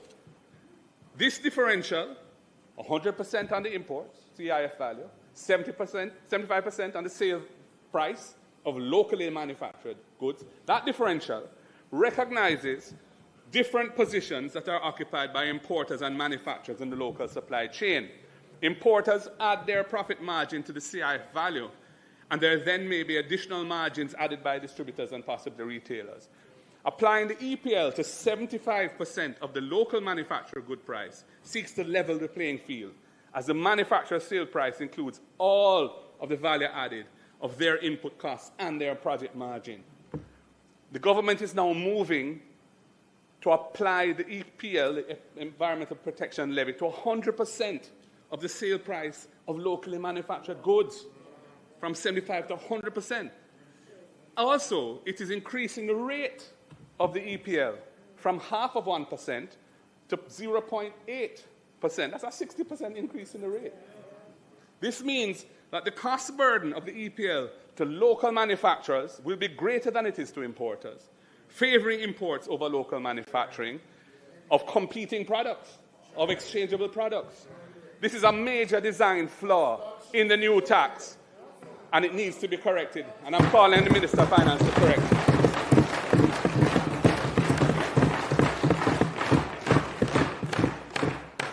Madam Speaker, in the Minister's Revenue Measures Ministry Paper number 17, the Minister of Finance said that the government is putting GCT on digital services and intangibles purchased from overseas providers by consumers in Jamaica. It says that this is projected to raise 300 million Jamaican dollars in the last quarter of the coming fiscal year. That's between January and March 2027. And $4.2 billion in the following fiscal year, 27-28. But in her budget speech last Tuesday, the minister spread confusion and muddied the waters by seeking to justify this new tax as protecting local retailers. How can imposing GCT on digital services help local retailers? It is policy incoherence. And in 2024, their government already provided an incentive for imported goods that are purchased online. They doubled the customs duty threshold from $50 US to $100 US. So they're moving in two competing directions. But the truth of the matter is that if it's a digital services tax on intangibles, it really has no impact on retailers. Madam Speaker, I want to say a little bit about the draining of the National Housing Trust. This year, we celebrate the 50th anniversary of the establishment of the National Housing Trust.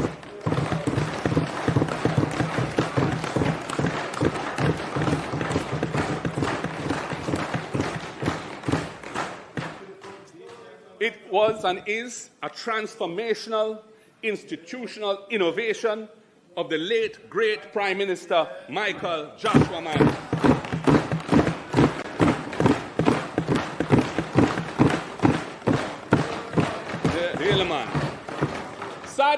Sadly, the budget for the coming fiscal year 26-27 again includes non-tax revenue of 11.4 billion Jamaican dollars in the form of a transfer of resources out of the National Housing Trust to the government's coffers to pay its housekeeping expenses. We must recall that this was originally introduced in 2013 as a temporary 4-year measure ending in 2017. It was written into the law as a 4-year measure. It was necessary at that time because we were at the height of Jamaica's debt crisis, when Jamaica was required to achieve primary surplus targets of 7.5% of GDP each year to turn the economy onto a path of debt sustainability. Remember, at that time, the debt was not at 140%, not 60% where it is now. And that was necessary. And it achieved that. And I must tell you, I was in cabinet at the time. We were all very concerned about it.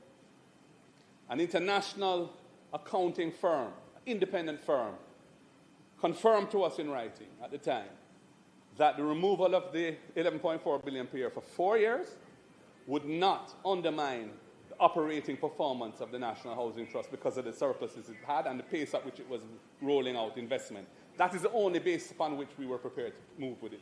4 years and 4 years only.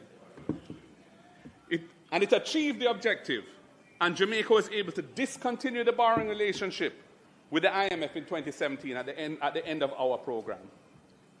Despite those circumstances, the then opposition vehemently criticized it at the time. Vehemently. They even likened it to a bank robbery. And the leader of that party, Andrew Holness, who is now the Prime Minister, said he would never let that happen. He said he would ring-fence the National Housing Trust to prevent its resources from being taken by the government. And he committed to reversing it should he become Prime Minister.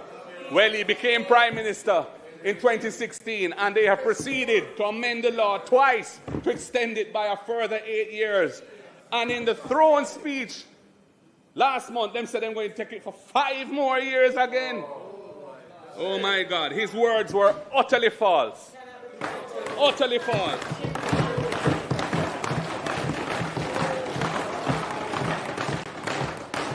Under his watch, as Minister with responsibility for NHT, because NHT falls under him, this government has passed legislation twice to extend that extraction of resources each year for 10 years while they've been in office. In fact, since they came to power in 2016, they have withdrawn $114 billion from the NHT as non-tax revenue. And this continued over that period, despite Jamaica needing to increase the construction of affordable houses by 15,000 per year to satisfy the unmet demand. And despite Jamaica having left the IMF borrowing program in 2017, they have no excuse for it. Now the government, as I've said in the throne speech, has announced that it's going to extend this again for 5 more years. That means that they're going to reduce the financial base of the NHT by a further $57 billion over the next 5 years. At a time when Jamaica's housing stock in western parishes has been decimated by Melissa, these resources should be deployed by the NHT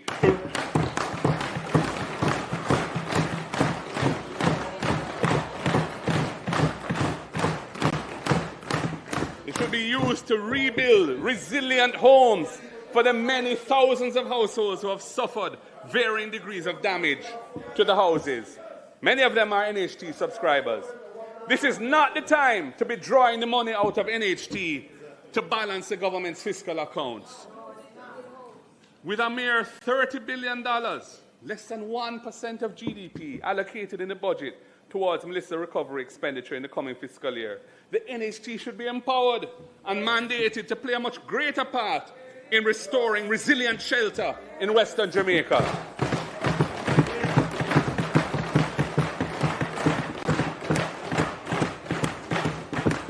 This is not the time to be depleting the resources of Jamaica's most important housing institution. Bad policy, Prime Minister. Bad policy. I move now, Madam Speaker. In the context of the need to drive recovery, I am concerned that the allocation of 100 billion Jamaican dollars for central government capital expenditure in the coming fiscal year is likely to be unspent, a good portion of it, given the chronic strictures of the procurement rules and other bottlenecks that have been impeding the effective execution of capital projects year after year after year. Madam Speaker, I believe it would be more effective to channel a part of these resources through the municipal corporations and agencies that operate at the community level, such as the SDC, RADA, Solid Waste and Water Commission, in executing relatively small but urgent and needed tasks in the aftermath of Hurricane Melissa.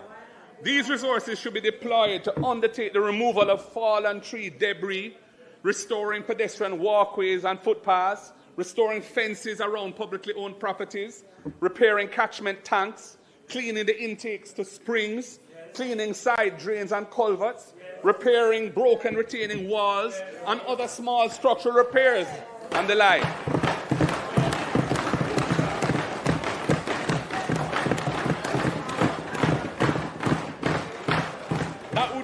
That would repair the environment in which we live, and I mean the living conditions around us. And it would repair the mentality of our people who have to live in squalor and decimation from Melissa. And it would help to, it would be counter-cyclical. It would help to push against the malaise that we're now in and take us out of the slump. Make it a habit. 7 minutes of Tai Chi every morning, all the way for 1 month. In 1 week, you'll feel better. In 2 weeks, you look better. In 1 month, as part of their civic duty. End of quote. Madam Speaker, the next stage of Jamaica's economic reform should not be about increasing tax rates. That is lazy, unimaginative, and it's an approach being taken by this government which should change its path. We say no to that. It is bad economics and will be damaging to the economy and the Jamaican people in our current circumstances. I think I should remind them, it is the PNP that reduced personal income tax from 33 and a third to 25%. It's the PNP that reduced GCT from 17.5% down to 16%.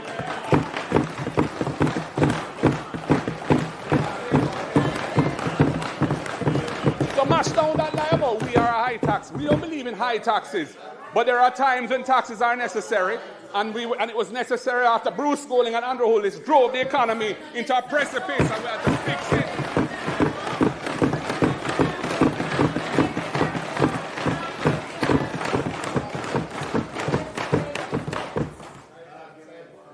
Increasing tax rates and putting in new taxes on the people when you're in an economic slump is bad economics and will be damaging to the economy and the Jamaican people in our current circumstances. The next stage should be about ensuring that the taxes that are already on the books, are fully and fairly realized. A revenue system should be judged by how much of what is legally due is actually collected consistently, efficiently, and equitably. Where leakage persists, compliant businesses and compliant consumers shoulder a disproportionate burden of the tax. Where there's leakage, where enforcement is episodic, occasional, arbitrary, fairness erodes. Where systems are fragmented, borrowing costs rise, and compliant taxpayers suffer. In my March 2024 budget presentation, I said this to the current Minister of Finance's predecessor. Minister, I said, the current 15th March deadline is pretty rough on everyone who has to file their taxes. Getting the past year's accounts audited and then preparing the tax returns all by the 15th March is really too much of a crunch. An April deadline could ease the pressure significantly. It's time for change. I continued. Other countries have later deadlines, which helps with their budgeting and financial planning. So why not take a leaf out of their book? It would give taxpayers who file more time to get their taxes right and would improve the accuracy of tax filings.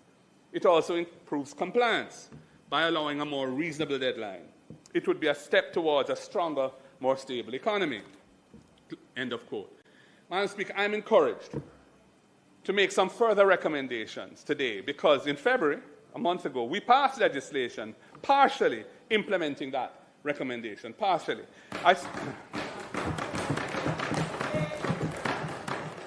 I say partially because the change in the filing deadline from March to April only applies to taxpayers which are corporations.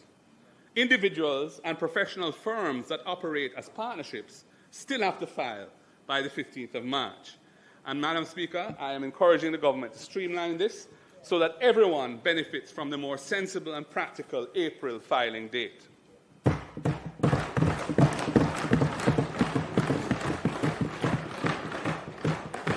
Madam Speaker, the success of the tax amnesty in the first quarter of 2025, a year ago, which collected $10.5 billion Jamaican dollars in outstanding taxes, illustrates the benefit of providing taxpayers with attractive mechanisms for coming forward voluntarily to settle outstanding tax matters and regularize their tax affairs.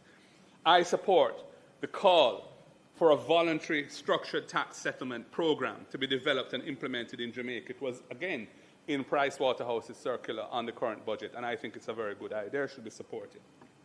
Jamaica also needs to seriously pursue a structural integration of systems so that tax compliance becomes automatic rather than discretionary. Some estimates, which I have seen, suggest that the improved realization across key revenue categories could yield up to $60 billion Jamaican dollars annually without increasing any tax rates or imposing any new taxes at all. Our finance spokesperson provided a telling example on Thursday last of how $8.6 billion of this can be achieved in the coming fiscal year. And, you know, the truth is that if we had a year to roll it out, we would collect a lot more than $8.6 billion. And he conservatively puts the $8.6 billion because he recognizes that it will take some months of concerted effort, serious management, of the system, backed by serious political will to make it happen. But it could be done. GCT, General Consumption Tax, is Jamaica's largest indirect tax, and it is projected to generate 330 billion Jamaican dollars in the upcoming fiscal year. And the related tax, the Special Consumption Tax, SCT, is projected to generate another $113 billion Jamaican. The system requires businesses to collect these indirect taxes at the point of sale, hold it in their cash flow temporarily for a period, and then remit it later. That time lag creates opportunity for underreporting, inflated input credits, nil returns despite commercial activity, and fraudulent refund claims. Enforcement relies heavily on audits after the fact, and these are costly and necessarily selective and unevenly applied. Many countries have addressed this, not by raising rates, but by redesigning the tax architecture. Electronic invoicing systems are now standard across much of Latin America and parts of Europe and Asia, requiring invoices to be digitally validated in near real time. Every transaction is time-stamped. Every input credit must match a verified supplier invoice. Returns are auto-populated from validated data.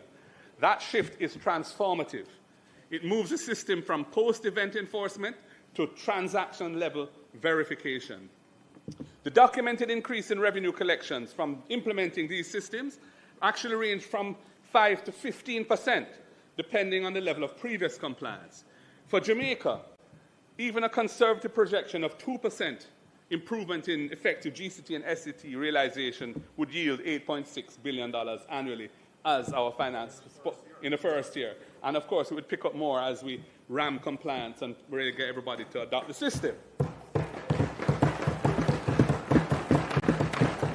Madam Speaker, no GCT or SCT rate increase is required, none. Just better system design. The government will likely tell us it isn't assured and it can't be done.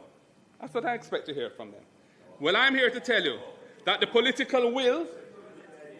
with political will and effective management driven by dynamic and energetic leadership, it could and should be done without delay.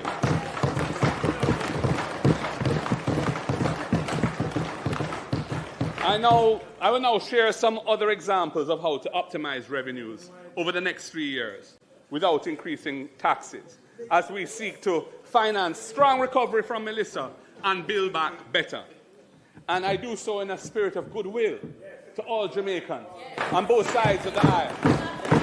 I'm not hiding it. I'm sharing it for the good of the country. I move to income tax, which is the largest tax type, projected to yield $342 billion in the upcoming fiscal year. In this case, leakage flows from artificial loss positions, profit declarations that bear little resemblance to import volumes or sector margins, weak withholding adherence, and payroll inconsistencies. This is all sources of leakage in the income tax system. The fundamental issue is structural. Tax filings are treated as isolated submissions rather than nodes in an integrated economic data network. A modern compliance system would automatically link income tax declarations to GCT turnover data, customs import declarations, payroll filings, beneficial ownership records, director compliance histories, and municipal corporation approvals of projects and so on. So, for example, if a company imports $150 million Jamaican dollars in goods, but declares $20 million in turnover and a tax loss, the system would automatically flag that anomaly. A 5% improvement in effective income tax realization would yield $17 billion annually. Again, this is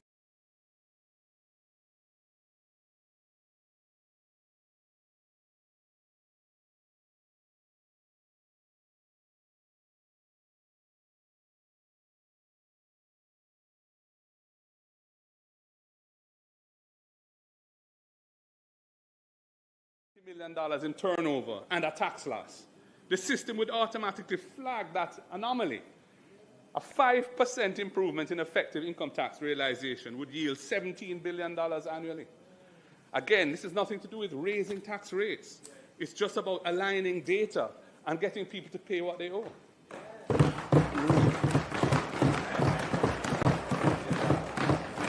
I move to customs duties. Customs duties are projected to earn 78 billion Jamaican dollars in the upcoming fiscal year. And while this is a significant revenue source, the importance of international trade taxes extends beyond the port. When imports are undervalued or misclassified, GCT on imports is understated. Profit margins are distorted. Income tax collections decline. Sector comparisons become unreliable. Digital valuation tools and automated inland reconciliation can address this source of revenue leakage. Import data should inform expected turnover bands and profitability benchmarks automatically. Outliers should be visible in real time. A 10% reduction of customs leakage, would yield $8 billion annually and would also reinforce inland compliance. I move to municipal corporation approvals. Municipal building approvals represent hundreds of billions of dollars in economic activity each year. Municipal building approvals are hundreds of billions of dollars in economic activity each year. Yet they are disconnected from tax reporting systems. A developer may construct $600 million project while filing minimal GCT returns and declaring little or no income. And I think some of us in here probably know about that.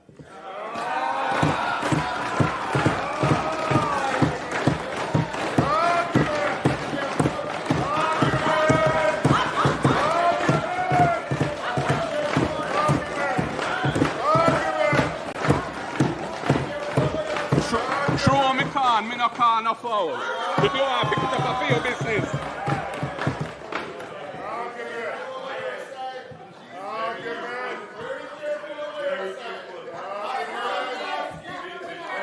Madam Speaker, connectivity is needed. Once a building permit is issued, the approved value of the project should be logged in the tax system.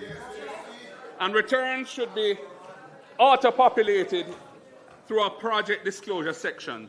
Expected material purchases, contractor invoices, payroll should be benchmarked. It is estimated that correcting 5% of underreporting in these activities would yield $3 billion annually. We're leaving a lot of money on the table. Some are benefiting. It is the few. The many are suffering, and it needs to be fixed.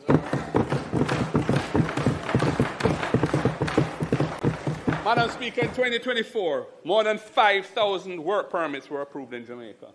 Yet permit issuance is not systematically reconciled with payroll, filings, or statutory contributions. If a company holds 10 active work permits but files payroll for only 10 employees, that discrepancy should trigger an automated review. Fixing this could generate $250 million annually, reinforcing a simple principle that every compliance node must connect. It's about connectivity. In summary, Madam Speaker, if well executed and taken together, these systematic reforms could yield additional revenue per year of close to 2% of GDP without increasing taxes. This is not incremental reform. It represents additional fiscal space of 10% of GDP over 5 years. It is achievable not by increasing the tax burden, but by being smarter in how we utilize the architecture of the tax system. Reform to improve the integrity of the tax system is not punitive. It promotes economic fairness. It protects compliant businesses from being undercut by non-compliant competitors. It narrows bureaucratic discretion. It shrinks the space for corruption.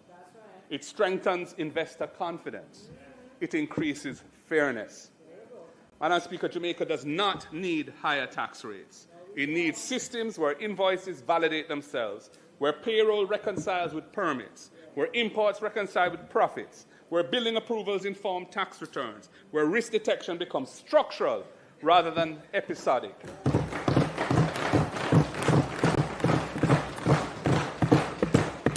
So, Madam Speaker, we think that revenue integrity should be a priority on the fiscal agenda, rather than burdening the population with new taxes, in an economic slump, which is what this government is doing. The opportunity is measurable, international precedent is clear, and the fiscal dividend would be very substantial indeed. Madam Speaker, I move to a different subject.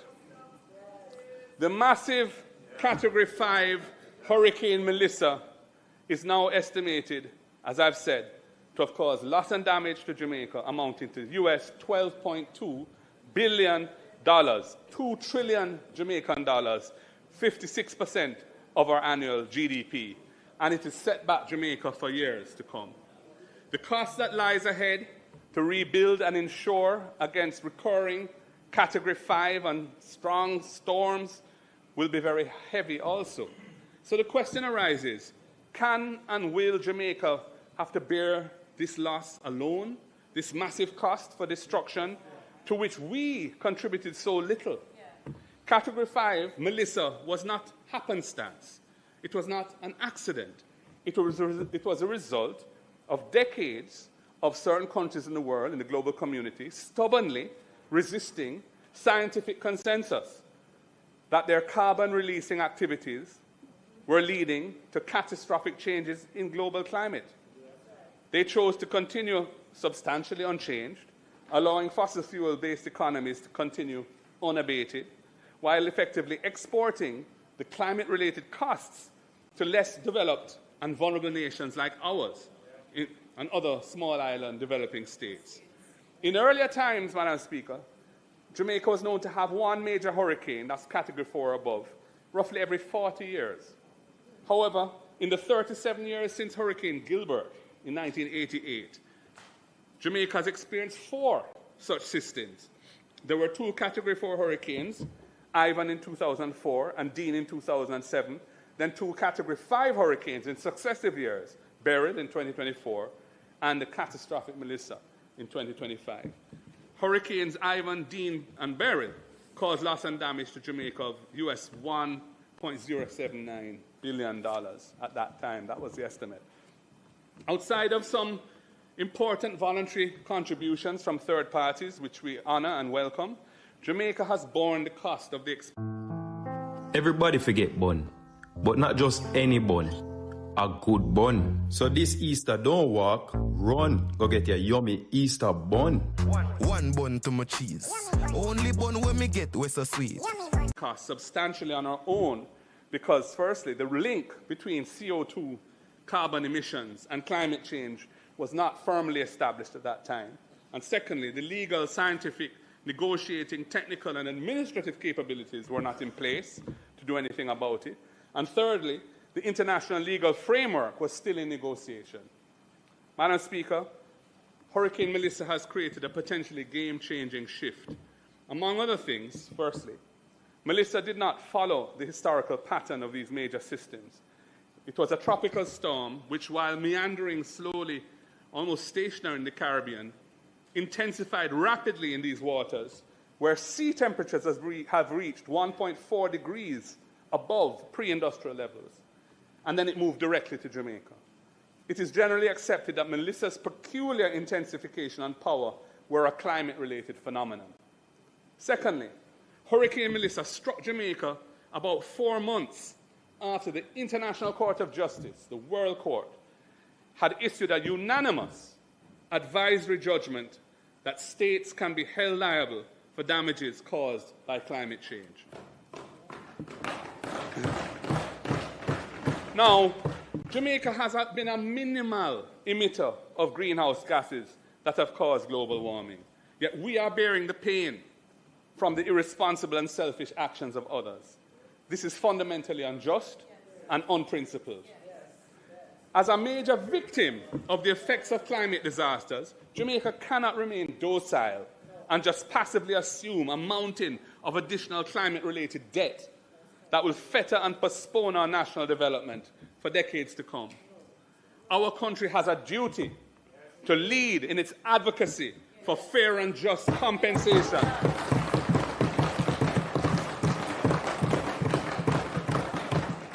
Fair and just compensation from those states who have put us and others like us in this position of extreme vulnerability. In our interests, in our own interests and out of a duty to other vulnerable countries like ours, which continue to bear the loss and damage from climate change and will continue to bear it, should now assemble a team of the most experienced legal experts and prepare a legal brief on the possibility of recovering compensation for the loss and damage inflicted on us by Melissa. The ICJ, the International Court of Justice, opened the door last year, and we must push that door further open. Madam Speaker, the legal brief should consider the prospects of a case being taken to the International Court of Justice, relying on the responsibility of certain countries for the global temperature increases that resulted in the damage wrought by Hurricane Melissa. A decision of the International Court on this issue would be binding on the states found liable for the overheating that triggered Hurricane Melissa. That decision, which would be of considerable economic value for Jamaica, may possibly be obtained pursuant to the contentious jurisdiction of the International Court. It is not beyond imagination that this could be done, and we owe a duty to other countries and ourselves to see if it's possible. Alternatively, but in the same solutions-oriented spirit, the government of Jamaica should assume a leadership position to encourage the United Nations General Assembly to seek the International Court's opinion on the levels of compensation that major contributors to global overheating may be called upon to pay for loss and damage caused to individual countries by changing weather patterns. In the matter of loss and damage caused by the climatic effects of global warming, surely the law and equity are on the side of small developing states that have not contributed in any significant way to this phenomenon. It is the states which are responsible for major fossil fuel emissions who are causing the loss and damage from monster hurricanes like Melissa. As these major states have caused the damage, then it is fitting that they should make reparations for it.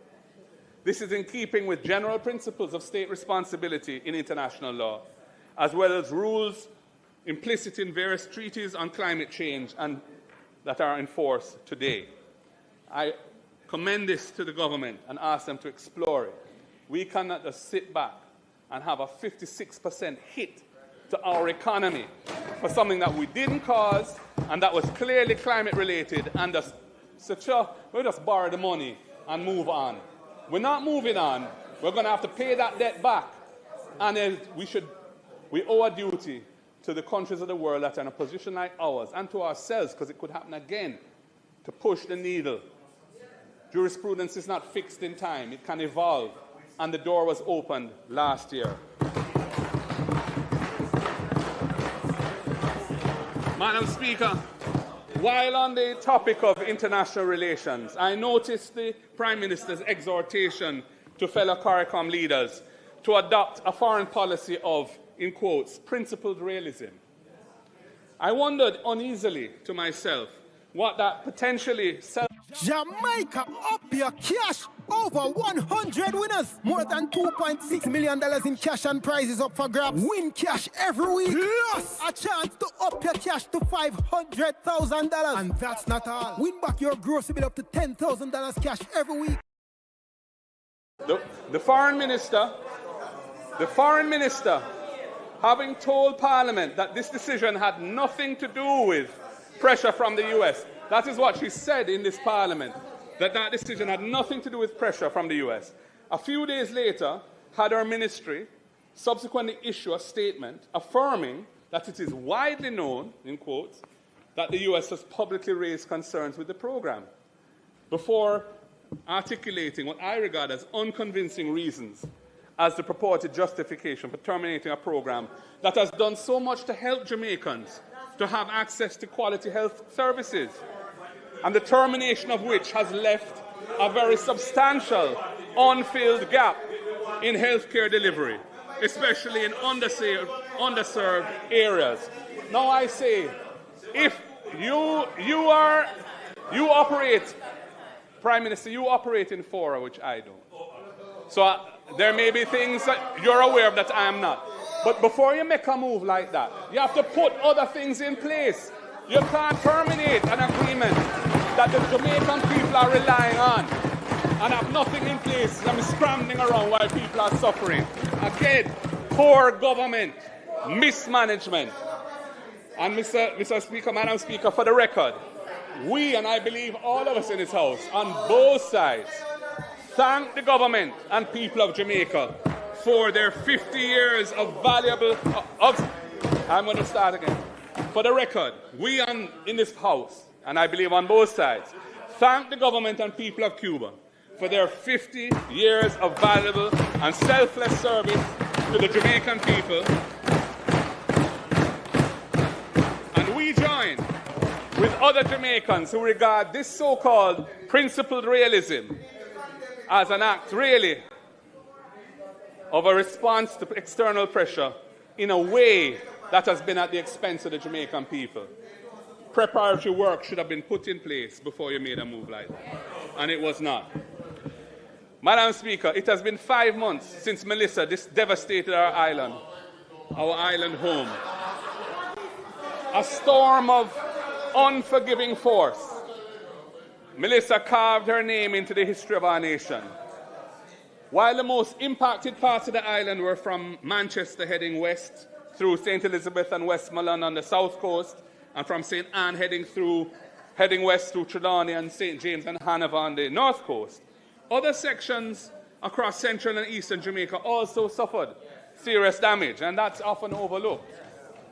When you visit the badly affected areas, the evidence of Melissa's wrath remains very much before your eyes. Today, I do not come to this House to merely catalogue the damage, though the numbers that we have quoted are sobering. I come to speak about something more powerful than the storm. I come to speak about the spirit of the Jamaican people, more powerful than the storm. I have walked through the rubble and debris in Black River and in White House. I have stood in flooded, carcass-littered fields in St. Elizabeth and Westmoreland. I have listened to traumatized ladies in the shelter at Petersfield High School. I've walked with families through devastated housing schemes like Edmund Ridge, Estuary, and Catherine Hall in St. James. I've talked with mothers in Hanover who lost their roofs from their homes. Their lives have been dealt a serious setback, but their hope remains intact. I have seen what the official reports do not capture, the incredible bravery of so many unsung heroes during the passing of the storm, who risked their lives to save the elderly and the weak, neighbors sharing their last meal, churches who lost their roofs still willing to provide a helping hand to those in need, communities caring and sharing, not as individuals, but as one Jamaican people. I also saw the spirit of Jamaicans who are not affected directly by the storm, but who stepped up in a massive way. They filled barrels, boxes, planes, bags, trucks, cars, and headed to the worst affected areas to help. Our entertainment community were beacons of hope and help. And I want to big up the likes of Shaggy, Sean Paul, Spice, Buju, Bounty, Shensia, Russian, Kemar, Romich, and so many more. I want to big up NGOs like Food for the Poor, Hanover Charities, World Food Kitchen, and several others who have played a massive part, helping to fill the gaps that the state did not respond to. And then there are our extraordinary Jamaican people, at home and abroad, who lent a helping hand week after week to their brothers and sisters during a very frightening and difficult experience. We say to all of them, thank you. Thank you. Madam Speaker, a storm can take a roof or blow down a house, but it cannot break the spirit of a determined and resilient people. Our people remain unbroken, and so too does our resolve. We will not simply rebuild what was, we must build back better than before. This is not just a slogan. It must be a covenant, a solemn commitment that the hardship that our people have endured will not be wasted and allowed to repeat itself again. We must use this moment of crisis as the catalyst for transformation. The homes we rebuild must be able to withstand the next major storm. The roads we repair and restore must not just wash away with the next serious flood rain. Our party is committed to policies and programs that will build an economy that works for every Jamaican, not just the privileged few. In this post-Melissa period, every policy that I outline today, every program that I propose is measured against one question. Does it help build us back better than before? That's the question. Does it help us build back better than before? The state has a fundamental responsibility to the people of Jamaica amidst the devastation and loss suffered by so many. Resilience without resources is rhetoric, mere rhetoric. The people need more than speeches. They need prompt and effective action. They need a government that shows up and steps up and fixes what is broken. And that plans not just for the next election, but for the next generation. That's what the people need.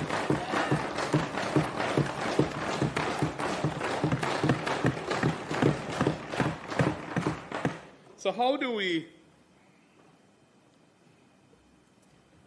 Yes, I will. So how do we pay for recovery while maintaining fiscal discipline? I have been in Parliament long enough, nearly 20 years now, between the Senate and the House, to know that promises without numbers are just noise. The PNP understands that every dollar spent must be generated by sustainable sources of revenue and fully accounted for.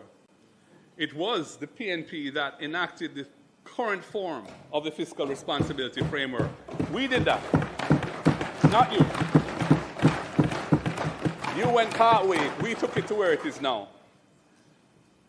It was the last PNP administration that stabilized the economy, which others, including you, Prime Minister, had left in ruins. We did not abandon fiscal discipline in a crisis. We didn't do that.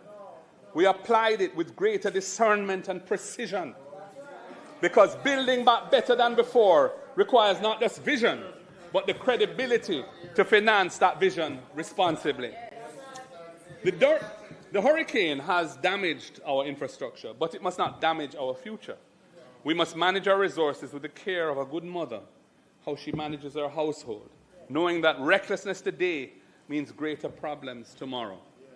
However, in a sharp downturn like the one we are facing now, after a calamity that has damaged the nation's productive capacity, fiscal responsibility does not mean bookkeeping. It doesn't mean excessive fiscal conservatism in this time. It means judicious fiscal decision-making. It means sensible prioritization. It means ensuring that every dollar we spend on public works creates lasting value, not temporary relief that washes away with the next heavy rains. That is what building back better than before demands.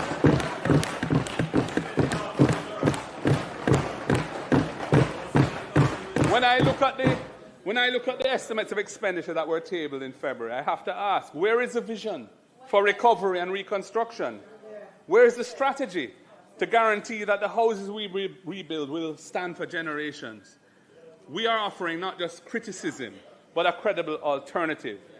Resilience built in, not added on. And this must be done while protecting the fiscal gains that Jamaicans have sacrificed so much to achieve. They're not your successes or our successes. They are the people of Jamaica's successes. Those are the ones that have delivered us where we are now. And so I'm going to just go through some of our ideas around how we should proceed. Madam Speaker, there is no development without energy. Energy. Jamaica's economic development is being retarded by the high cost of energy. Jamaicans pay some of the highest electricity prices in our region. This is not a fact that we must accept. This is a problem that we must solve. There will be no affordable energy without competent, bold leadership. To power our recovery and a more productive and competitive economy, we must build back better than before. The current license with the Jamaica Public Service Company expires in 2027. This is just around the corner. The next license must be negotiated with one overriding objective: to reduce the cost of electricity for Jamaican households and businesses. That is central to being able to build back better than before. The transition to renewable energy has to be accelerated. Jamaica is blessed with ample sources of solar, wind, and other renewable energy. They are cleaner, they are cheaper. And as the current war rages in the Middle East, Jamaica remains way too vulnerable to external shocks that cause sharp, painful, and economically debilitating spikes in the price of oil and gas that we import to fuel our imbalanced energy sector. And I have to remind the House, it was us who passed the Electricity Act in 2015 to modernize the framework. Aspects of it have not been rolled out all now. Certain codes have not been developed and so on. And we were the ones who established the General Procurement Office to ensure that new projects to build out productive capacity in the energy sector could be done transparently and efficiently. But it has been an absolute disaster, the way you've managed it over the last 10 years. There have been for 8 years, there was no RFP issued. And we've been stagnant in the same mix, essentially, other than the projects that were initiated under us and came to fruition a few years after. You should be issuing utility-scale requests for proposals every 2 or 3 years, ensuring a steady pipeline of new generation capacity. This modern, forward-looking approach is how we would build back better than before.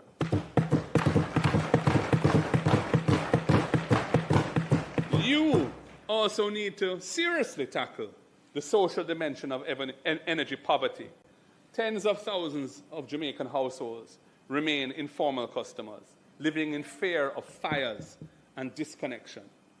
Our electricity empowerment program would help low-income houses and households regularize their connections with support for rewiring, inspection, and solar panel installation. We've been calling for this for several years now. You made a small start last year. It's kind of faltered. In my own constituency, I was one of the first people to write in with a proposal for the program that was announced last year to be rolled out in my constituency. I've heard nothing since. You also, I should say that our electricity empowerment program would help low-income houses regularize connections, supporting rewiring, inspection, and solar panel installation. This is not just about reducing electricity theft. It is about restoring dignity and security in people's homes. It's about bringing everyone into the light, safely and affordably. That is building back better than before.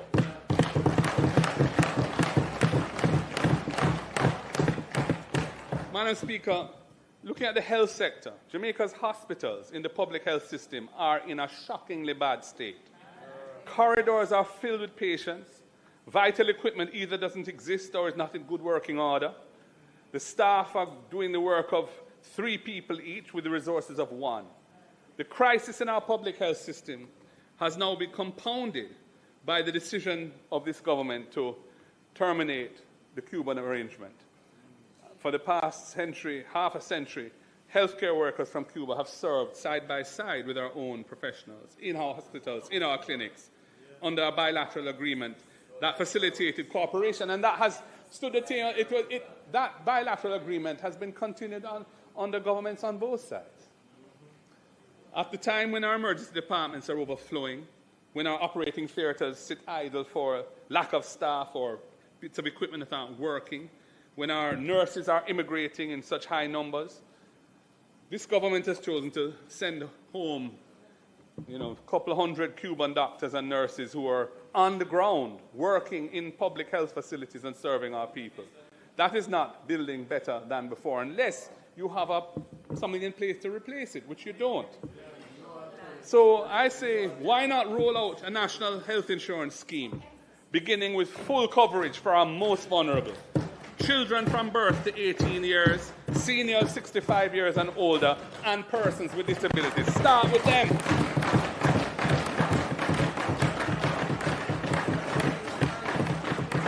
This expansion of coverage should be a cornerstone of building back better than before. If it can't be done in this fiscal year, then do it in next. But get started. It requires a lot of work to do it.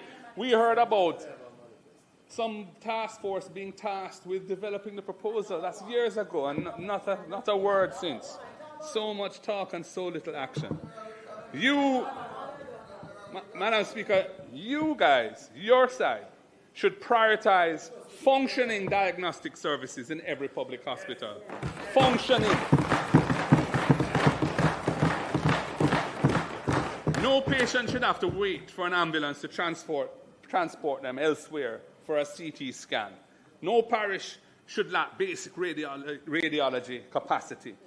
We would ensure that every parish hospital has diagnostic equipment that is working, maintained properly, and staffed adequately. That is what a modern health system looks like, and that is building back better than before.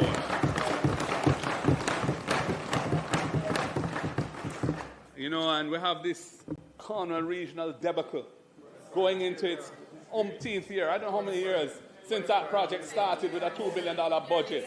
20-odd billion. We don't even know the current numbers. And it can't done, it can't finish. Now they talk about some dome as a stopgap measure. Well, yeah, great, but finish the project, man. We need proper accountability. Somebody should be held responsible for the mother of all overruns.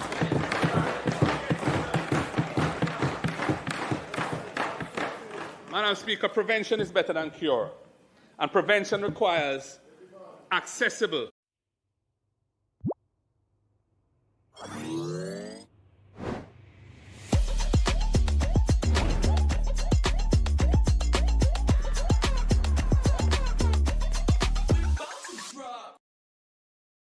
Better equipment. That is building back better than before.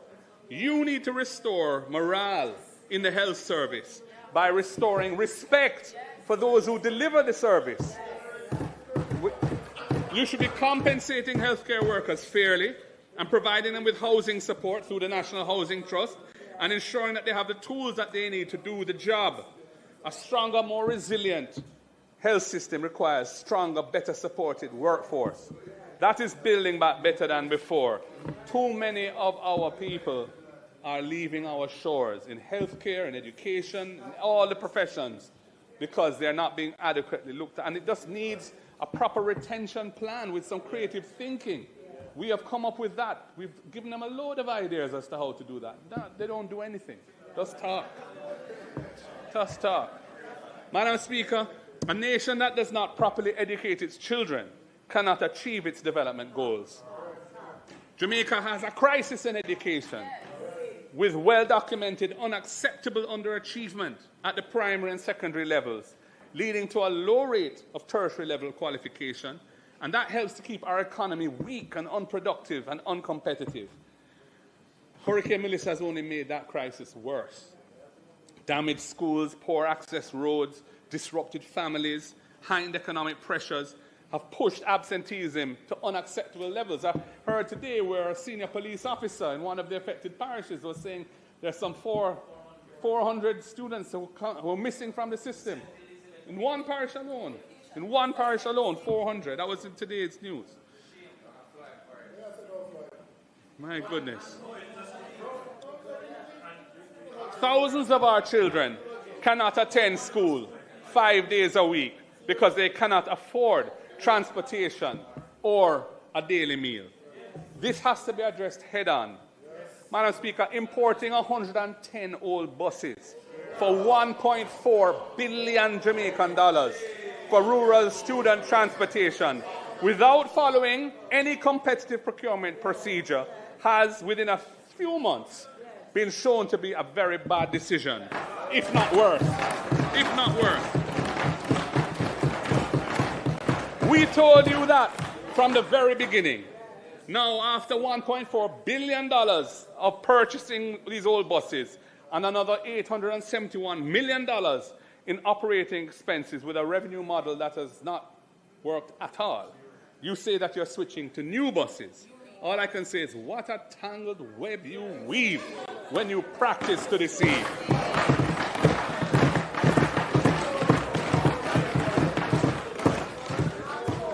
Madam Speaker, our plan would have given the people the Rural Initiative for Delivering Education, we call it RIDE, to provide transportation subsidies, initially for 20,000 vulnerable primary and secondary students who are outside of the JUTC network. We would be partnering with vetted, licensed transport operators and schools to deliver a cash-free, transparent system with the objective of ensuring that no child is left at home because of transportation challenges. We would have started with that. That is building back better than before. We all know a hungry child cannot learn, an undernourished child cannot concentrate. You should be ensuring that every child who needs a meal at school receives one every single school day. We would be rolling out the Ensuring Adequate Sustenance for Education program, EASE, to expand school nutritional support for 245,000 children. That would be building back better than before. You should be making sure the children learn, not leaving so many to suffer in illiteracy. Our plan would be tackling the systemic underperformance by investing in teacher training, smaller classes, modern learning techniques and materials. We will be relentlessly prioritizing the fundamentals of reading, writing and arithmetic and cognitive skills. You have just started to scratch the surface. Thank God for a few private sector and NGO operators who are showing the way in how to address this issue. But it must start early in the school system, not when they're already way past the age that they should be and can't read and write. You should be also addressing the historic deficits of self-esteem, self-love, personal discipline, and a sense of responsibility for others. You should be ensuring our children understand who they are, the greatness of their past and their potential, and what it means to be a citizen of Jamaica. We would be tackling adverse social behaviors head-on by embedding the teachings of the right excellent Marcus, Messiah, Garvey in the national curriculum and restoring civics education fully. We will be expanding programs for children with special needs, which is a huge problem in the country. Madam Speaker, a respected and motivated teacher is a retained teacher, someone who stays in the system. And a retained teacher is a gift to our nation that keeps on giving for generations. I have to ask, where is your teacher retention plan? You should be encouraging teachers to stay in the system by providing student debt reductions, motor vehicle concessions that increase with years of service, and other things that we have been telling you to do, which are eminently doable, which would make a big difference to the lives of our teachers, increase retention, and you're not doing it. You should be prioritizing our teachers when it comes to National Housing Trust allocations of houses. You should be negotiating package deals for teachers to get free internet service as a tool of their trade. You should be valuing our educators by practical policies that improve their quality of life. That is building back better than before.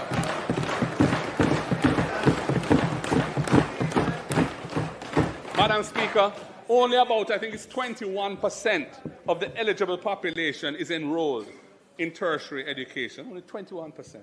And only 15% of the total workforce holds formal tertiary level qualification, 15%.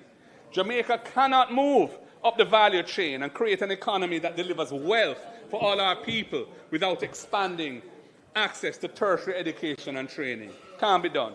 You should be doing something about this, but you're failing the people. We would roll out the First in Family Scholarship Program, providing full scholarships for the first person in a family to attend university or college. And our spokesperson for education should take a bow. It was his creative thinking that put that on the table. I want to big him up for that. With the benefit of that investment in their socio-economic upliftment, they could then help their brothers and sisters to do the same. Madam Speaker, education should lift people up, not weigh them down. Education should lift people up, not weigh them down.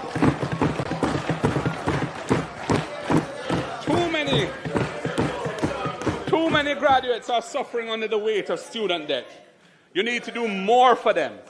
We would have capped Student Loan Bureau loan repayments at a manageable percentage of the borrower's income. We would have suspended their payment obligations during periods of unemployment, taking the risk of economic malaise off of the student and onto the state where it belongs. And we would not have charged them penalties for that suspension of their obligation. We believe that creating accessible transition from education to employment is building back better than before. We commend our ideas to you. Madam Speaker, Hurricane Melissa did not only destroy homes, it damaged livelihoods. Our farmers, already struggling with low technology, limited financial assistance, limited technical support, lost crops and livestock, lost greenhouses and other structures, and months of invested labor and capital gone, they are suffering. But in every crisis, there lies an opportunity. The opportunity before us is to transform Jamaican agriculture into a modern, resilient, productive sector. That is how to build back better than before. I'm sure you agree. You need to get more serious about building agriculture as a pillar of the economy. Investing in our farmers is building back better than before. We would have established an agricultural development fund financed by a reallocation of a portion of existing import taxes on foreign food and investing those import taxes in our own production and our own farmers and uplifting them.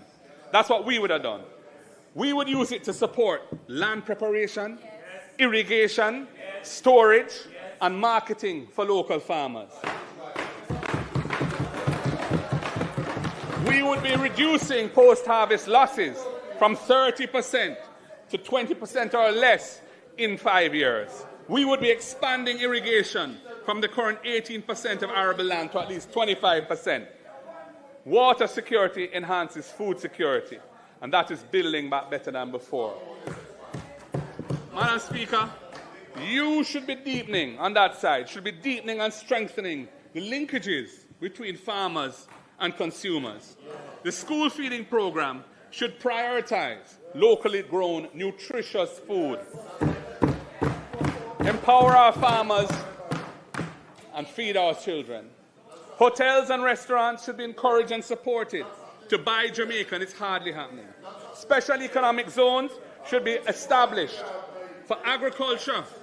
Special economic zones should be established for agriculture, focusing on export crops where we have a competitive advantage. And there are several where we have a competitive advantage. But production levels are so low compared to even 20 years ago. Agriculture is really not going where it needs to go. For example, yam, spices, orchard crops, and medicinal cannabis. I hope you make a difference in that area, because your predecessors have been hopeless. I'm really looking forward to seeing you make some progress. Want to see action. Creating these linkages and markets would be building back better than before.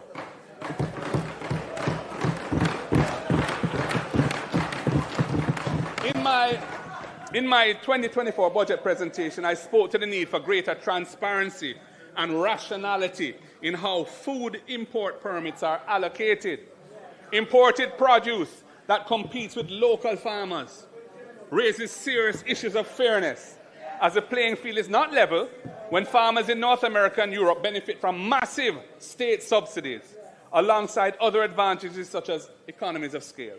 The system of granting import permits is also conducive of corruption. At that time, when I said it, onion imports were causing losses to farmers when there was ample local supply.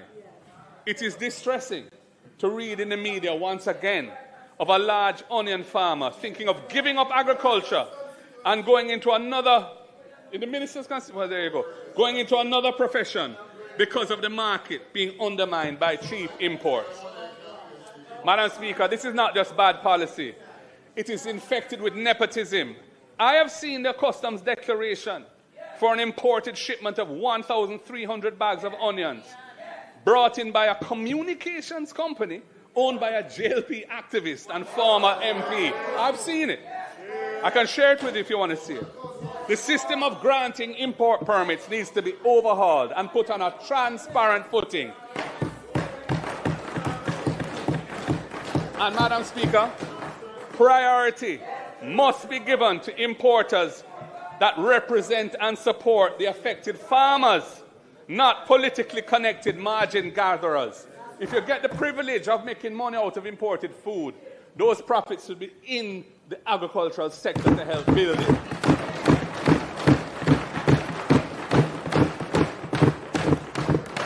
Madam Speaker, in the context of this discussion on food security, it is also worth pointing out a peculiar vulnerability of the Jamaican economy, which is our abnormal dependence on remittances. Remittances provide currently some 3.5 billion US of financing to the Jamaican people each year. With 100% retention in the local economy, unlike tourism, and the direct support that it provides lower-income families, this is the largest, most important, and most impactful source of foreign exchange available in Jamaica, remittances. Remittances are a vital buffer in times of crisis. During the pandemic, when other large foreign exchange earners dried up as international travel ceased, our balance of payments remained largely unaffected, and the exchange rate remained stable because of the increase in remittances, which effectively rebalanced the current account of the country. Similarly, after Melissa struck, in December 2025, net remittance flows of $315.3 million US represented a 13.6% increase over the same month in the prior year, helping to fund the revaluation of our currency, which has taken place since December, and that has helped to keep inflation below what the Bank of Jamaica had originally projected after the storm. And in fact, I think the inflation numbers for February were just published, and again, it's below the lower band of the inflation target at 3.9%. Even in normal times, remittances help to sustain our current account balance and finance our imports, including $1.4 billion of food imports, which amount to nearly 20% of total imports, something which we cannot continue to allow. It's not sustainable, and it is depriving value added and wealth creation in our economy. But we have to big up and give thanks to the Jamaican diaspora for their commitment to their home country.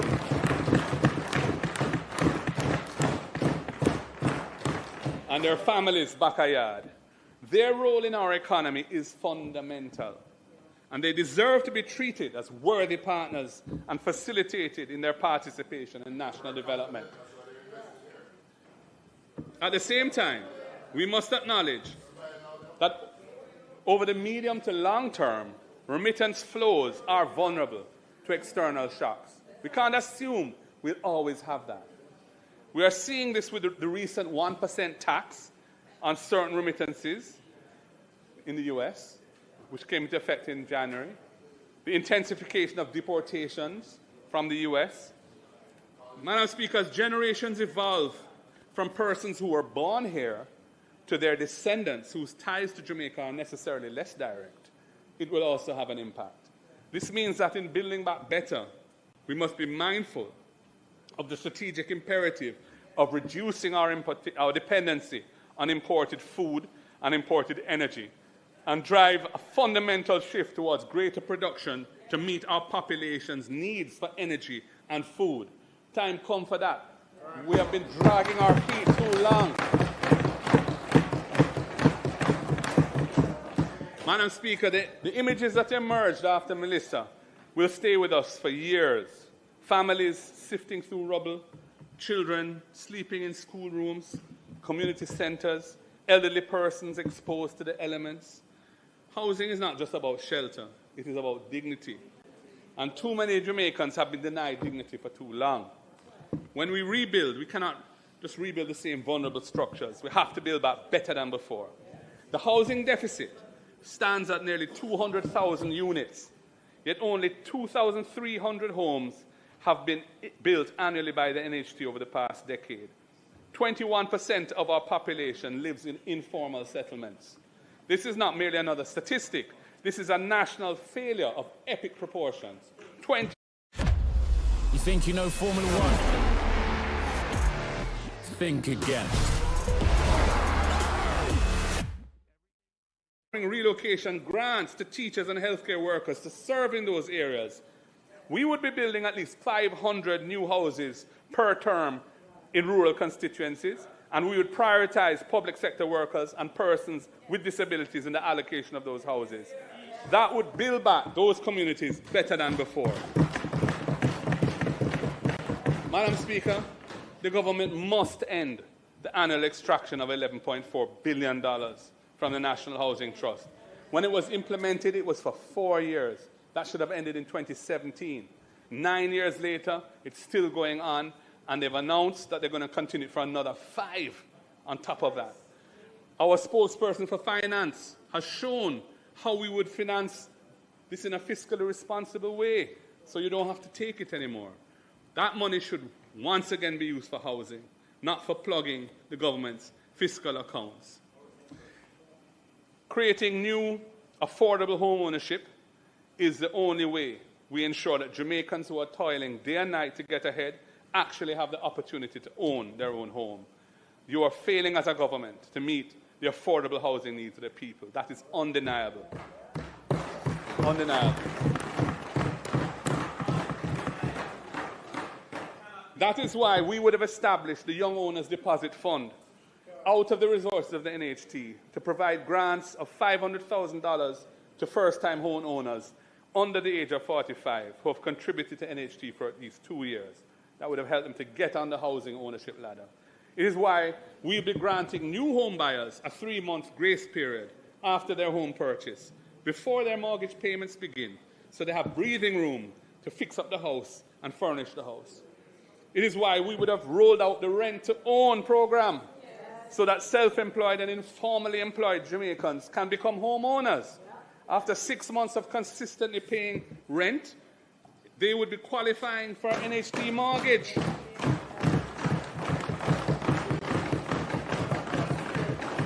We would also allow a portion of their rent to count towards their deposit, creating a clear pathway from tenancy to ownership. That would be building back better than before. And for public health and public sector workers, we would restore the specially reduced interest rates on their NHT loans, and we would also apply a preferential 40% debt service ratio to allow them to qualify for larger loans. That's part of our retention strategy, especially for teachers, nurses, and so on. Recognizing their service with tangible support is the right thing to do in building back better. Madam Speaker, land is the source of wealth. Land ownership is a cornerstone of national identity. Yet so many Jamaicans, far too many, live on land that they don't own, unable to access credit, can't finance anything, unable to build equity in their property, unable to pass anything on to their children in any safe and secure way. You need to address the conditions faced by hundreds of thousands of Jamaicans who are living in informal settlements. You need to do it. We would be regularizing informal settlements across Jamaica, completing all the unfinished Operation Pride schemes, and upgrading older communities with proper sidewalks, drainage, and green spaces. We'd be replacing zinc fences with concrete walls, not just for cosmetic reasons, but for living in dignity. We would call this our Portia program, in honor of Jamaica's first female Prime Minister. Nobody can take that from her. Sister P always stood up for those who need help. Transforming our communities with proper infrastructure is building back better than before. And Madam Speaker, land policy must create intergenerational security for the Jamaican people. I'm going to repeat that. Land policy must create intergenerational security for the Jamaican people. Families who have built homes and lived on land for generations, public land, should not live in fear of eviction. They never got any reparations after slavery. They never got any land. The law and the state must provide the accessible pathway for them to become owners. You are doing nothing about it. Our land policy would change it. We would ensure that when it comes to land ownership, we build back better. with a more cohesive society than before. We would amend the law to reduce the period required for adverse possession of government land from 60 years to 25 years initially, and we could possibly take it lower than that over time. Even while we are in opposition, we are determined to move this forward because we see it as fundamental.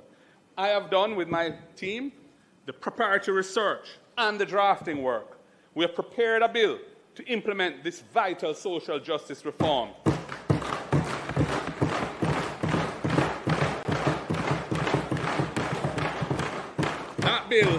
That bill will seek to amend 3 pieces of legislation. The Limitation of Actions Act, which is over 100 years old. The Registration of Titles Act, which is also over 100 years old. And the Cadastral Mapping and Tenure Clarification Special Provisions Act, which is a big mouthful, but it deals with land titling. I will be tabling that bill as a private member's bill after this budget debate. And I'm going to seek support from both sides of the aisle for this reform.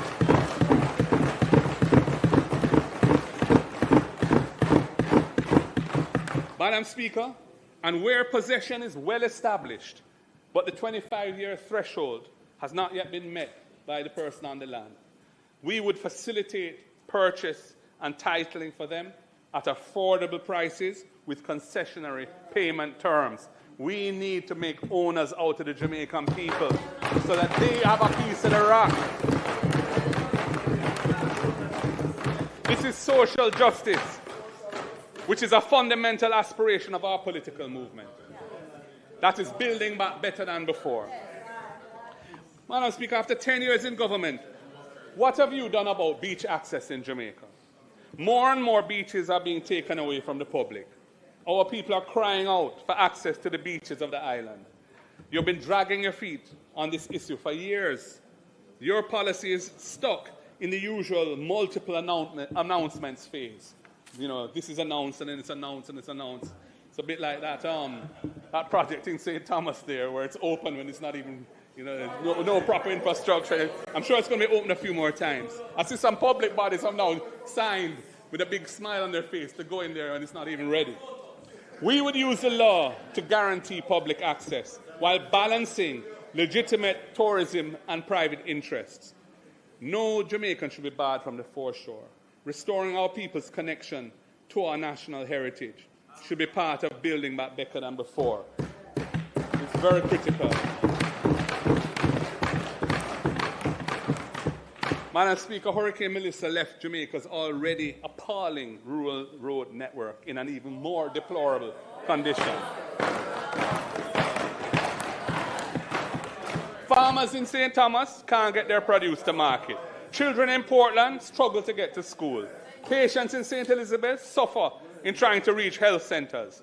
Fixing the road network is an important national priority. It must be done properly to build back better than before. It must place climate resilience at the core. It means proper drainage systems, not pitchy-patchy repairs that don't stand up to the next heavy rains. Culvert and drainage systems designed for climate conditions. Madam Speaker, after 10 years, the government has failed to deliver a comprehensive road maintenance plan. I mean, that's undeniable. We had the road maintenance fund. They terminated that fund. That was a dedicated fund that was supposed to ensure that Jamaica had a proper road maintenance plan. They took it away, used it to guarantee some loan from overseas for some program, and never put anything back in its place. And there was no proper road maintenance plan or policy for years and years and years. And the road network is in a shambles. Now you say that you want to create a one-road authority. You're talking about one-road authority. Madam Speaker, I am not against streamlining responsibilities. I am not against promoting best practices. I'm not against quality assurance. These are important things. However, local authorities must be empowered to execute robust road repair and maintenance programs in each parish. That is a must. That is a must. We would treat road maintenance as a permanent commitment by establishing a divisional road maintenance fund and allocating at least 15 million per division annually for local road maintenance to be administered through the local authorities. And special provision needs to be made for farm roads. When a farmer can't get yam to Coronation Market or when a truck can't reach a rural agro-processing center of the Market in Montego Bay, it undermines food security, and we all pay the price. The road from the farm to the fork must be passable, reliable, and resilient. We would include a further amount of at least $5 million annually per division in rural areas to maintain farm-to-market roads. That would be building back better than before. And by doing it through the local governance network, you're empowering local communities. It would avoid the pitfalls of centralized bureaucracy. It would empower local people with local knowledge to fix local roads on a timely basis. This places accountability where it belongs, in the hands of local communities and their local representatives. That would be building up better than before. So when you come with the One Road Authority, I ask that that be a part of its design. It can't be centralizing everything, because that's just going to create a bottleneck like the Ministry of Economic Growth and Infrastructure Development. Madam Speaker, I now turn to the cultural and creative economy, which is not merely an economic sector, but the very heartbeat of our nation.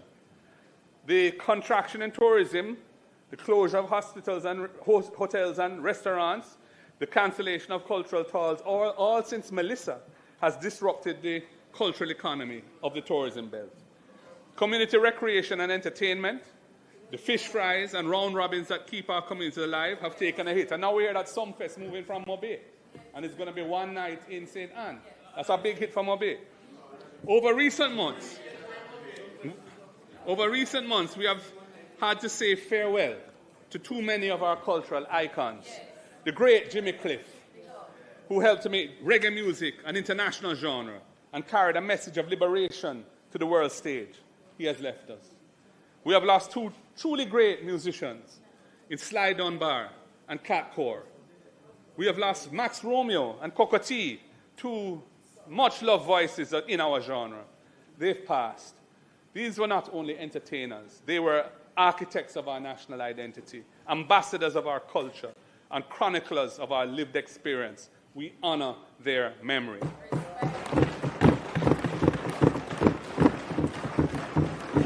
It is in this context that I renew my call, made in this House repeatedly over the past years, for the conferral of the Order of National Hero on the Honourable Robert Nesta Marley and the Honourable Louise Bennett Coverley.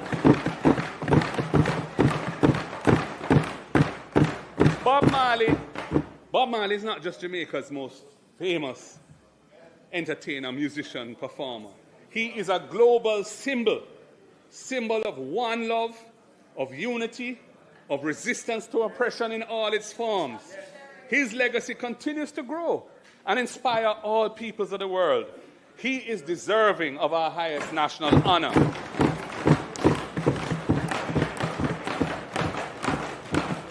His 80th birthday has passed. The government must act. Miss Lou's pioneering performances and poetry in the Jamaican language provided deeper consciousness and self-affirmation of our cultural identity and uplifted our national confidence. She should be recognized as our second female national heroine. Madam Speaker, in building back better, you must ensure that our artists, our musicians, and our other creatives have access to financing, have access to training, and have access to markets. Right now, they're too often on their own. We would establish a $1 billion revolving creative economy fund to support our creative practitioners in the entertainment, in arts, in fashion, in culture. Investing in our globally competitive cultural assets will help to build back better than before. Madam Speaker, the current system for obtaining permits for entertainment events is fragmented, frustrating, and often unfair, especially in communities that are stigmatized, like some that I represent. The system needs to be made simple, it needs to be transparent, and it needs to be fair. Why haven't you fixed this after 10 years? We need less talk and more action. Our plan would have seen us establish a single window one-stop permit system for entertainment event applications, transparent and fair. We would build back a cultural economy better than before, because when we invest in our culture, we nourish the heart and soul of Jamaica. We recognize the importance of culture and the creative industries in general, and the entertainment sector in particular, in providing livelihoods and driving commerce at the base of the economy. It is a very important sector. Madam Speaker, I move to small business. If you want to gauge the buoyancy of the Jamaican economy, look at the stock market under this government. This government has presided over 5 years of dormant valuations, sluggish listings, diminishing returns, and wealth. But what about the market vendor, the corner shop owner, the mechanic, the hairdresser, the small contractor? These should be the real engines of our economy, but they are struggling. You must empower MSMEs with concrete, practical support. Jamaica's informal economy has been estimated at 40% of the overall economy. This inhibits, I remind you that in 2015, Jamaica had the best performing stock exchange in the world. Don't forget that, because you like to revise history. But we're not letting you do it. Jamaica's informal economy has been estimated at 40% of our total economy. This inhibits national development, because informality is a restriction on the scope for business expansion. These businesses are often excluded from the financial system and from opportunities to build market share, and it contributes to our weak economic growth. The informal economy, Madam Speaker, the informal economy is large, not because Jamaicans want to be outside the system, but because the barriers to formalization are high and the incentives to do so are unreachable. The cost of compliance when MSMEs seek to formalize, both in terms of fees, in terms of effort, are burdensome. Too many of Jamaica's bureaucratic systems are business unfriendly. Even government programs for MSME support that are announced and funded year after year have failed to have the desired impact. Their design and the requirements imposed fail to take the limited capacity of MSMEs into account. And so we don't have transformation, we don't have transition to a better economy. You must lower these costs and remove these barriers. That's your job. That is what we would be doing. That's what we would be doing. If you're a woman in business, it's time to go bigger. Your ambition is calling, and Horizon for Women in Business is answering. Horizon, a new loan product from Access Financial Services designed for women entrepreneurs to unlock the capital you need to grow and take your business beyond limits with quick approval, flexible repayment, and low interest rates. Your success is on the horizon. Call us now. The funds are waiting. Your success is on the horizon. This has been in place since 2019. We modernized the procurement system with the Public Procurement Act. Regulations took a long time to come after we did that. 2019, they came with provisions for setbacks and margins of appreciation for vulnerable and underserved groups, etc. 2019, nothing has been done to make it happen. 7 years later, you're saying you want to do it now. Well, let's see. This cannot be just mere talk and more of the same. You should be proactive in pushing these arrangements to favor MSMEs. Earmark 15% of government contracts for MSMEs. Actively monitor that target to ensure that it happens. Don't just set a target. Monitor the target, and if it's not on track, why is it not on track? What adjustments need to be made to make it happen? That's what we would be doing. That is building back better than before. Madam Speaker, our young people in this country have ideas, they have energy, they have talent. They need capital. They need mentorship. What are you doing about this? I don't see nothing. Way too little. We would have established a revolving $1 billion National Youth Innovation Fund to support youth-led tech and creative startups, empowering our youth to innovate and lead. That would be building back better. You must do something for the young people. I move to workers' rights and the dignity of work. Madam Speaker, the labor movement worked to build modern Jamaica. From the struggles of 1938 to the trade unions of today, workers have fought for every right they enjoy. But those rights are under threat. A stronger, fairer economy for workers is what it means to build back better than before. Madam Speaker, the abuse of contract work arrangements has become a matter of national shame. Workers in some industries are employed for years, sometimes decades, on repeating short-term contracts that deny them the benefits and protections that are afforded to permanent employees. This undermines families' long-term security, it weakens social cohesion in our society, and it must end. You seem happy to let things continue the way they are. We would not do so. We would ensure that genuine workers receive genuine rights, regardless of the legal form of their contracts. We would be passing comprehensive legislation to eliminate abusive contractual arrangements. That is building back better than before. Madam Speaker, Jamaica needs to promote productivity as the cornerstone of a strong economy. If you work extra hard, you should keep what you earn. What are you doing to incentivize greater national productivity? That's what I want to know. What are you doing? We would remove taxes on overtime pay for persons earning up to $6 million annually. We would remove tax from tips and gratuities for hotel workers and others in the hospitality sector. We would establish joint industrial councils in sectors with high employment but low union representation, bringing employers and workers together to negotiate basic standards on pay and conditions that will attract workers to those industries. Right now, they're struggling to find employees because the conditions of work and other terms are not attractive. That needs to be fixed. That is building back better than before. Madam Speaker, no Jamaican in full-time employment should be living in poverty.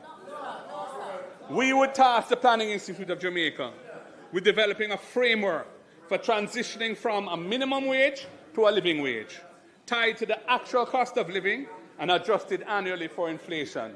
This would be building back better than before. No more arbitrary increases and so on. It would be a better system. But, Madam Speaker, while doing these important things for the workers, we must not leave out the employers. In taking on the risks of business, they create employment opportunities for our people. They tell us that one of their biggest challenges right now is finding skilled workforce, a skilled workforce that their business needs. Our economy generally, and reconstruction after Melissa in particular, requires skills that have been depleted in this country by years of migration and the mismanagement, quite frankly, of the national training system. This government has failed to come to grips with the productivity gap. Productivity has been in persistent long-term decline in Jamaica at an average annual rate of nearly 0.9%. That problem must be addressed. Sustainable economic growth cannot move to the next gear without a skilled workforce to drive productivity. Good. I'm glad to see you clap. I want to see you do something about it. That's what I want. I don't want to clap. I want you to do something about it. We do not believe in importing workers when Jamaicans here can do the work. We don't believe in that. On the other hand, where skills are needed to build the economy and those skills are not available here, it holds back investment and growth. Our system of work permits needs to efficiently, transparently, and inexpensively facilitate the filling of skills which, based on objective evidence and analysis, are insufficiently available locally. It cannot be that you just open up to foreign workers to undercut local workers, drive down or suppress wages in the economy, and also having a permit system which is often corrupt. That can't be the solution. We would implement a digital system for work permit applications to streamline the process for overseas skills, as has been done successfully in Grenada. Grenada started it, and we can do it. While this will help to drive economic growth in the short term, importing skills cannot be a substitute for building and retaining local capacity. Businesses who employ persons from overseas must put in place apprenticeship programs to ensure the transfer of skills to local workers, so that when the overseas employees' contract is up, the skills are still here to help build our economy. Our plan would also incentivize the building of local capacity by providing a matching grant, dollar for dollar, to businesses which invest in training programs. This would be funded out of heart, but would utilize the best form of training, which is hands-on training, on the job, practical experience, immersed in the work discipline of an actual business environment, one for one, dollar for dollar, building the training network, the training capacity of the country, so we can improve productivity, upskill our workforce, compete in the world, build wealth and a strong economy. Madam Speaker, the quality of a society should be measured by how it treats its most vulnerable members. You say a lot, but you don't deliver anything.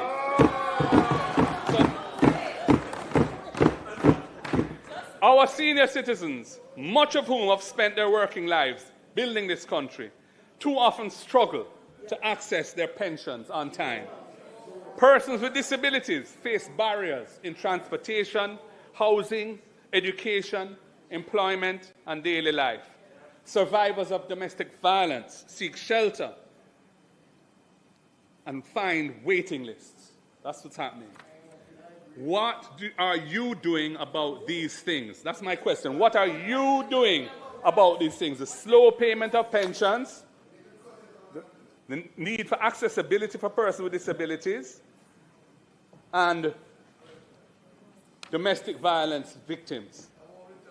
Strengthening our social safety net should be a critical part of building back better.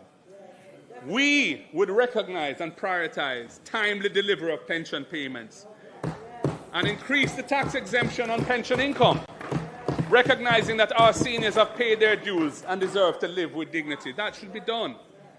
We would be making real positive change. We would establish a national disability fund, allocating, again, $1 billion annually to support persons with disabilities. You see, when you target resources, it's not huge sums of money, but when they're targeted to areas of need, it can really make a massive difference. And that's what needs to happen.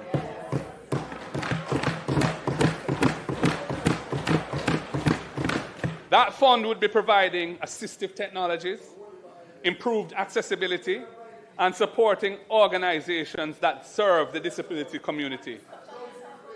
We would increase past benefits for pregnant mothers, ensuring adequate nutrition during pregnancy. We would establish support centers in every parish for survivors of domestic and gender-based violence, providing safe havens, counseling, and legal support. Every parish should have a center for that type of care and protection, because gender-based violence is a big problem right across the country. We recognize that important, unsupported social outreach of the church community and other faith-based organizations. We recognize how important that is. They assist vulnerable Jamaicans, especially in underserved communities.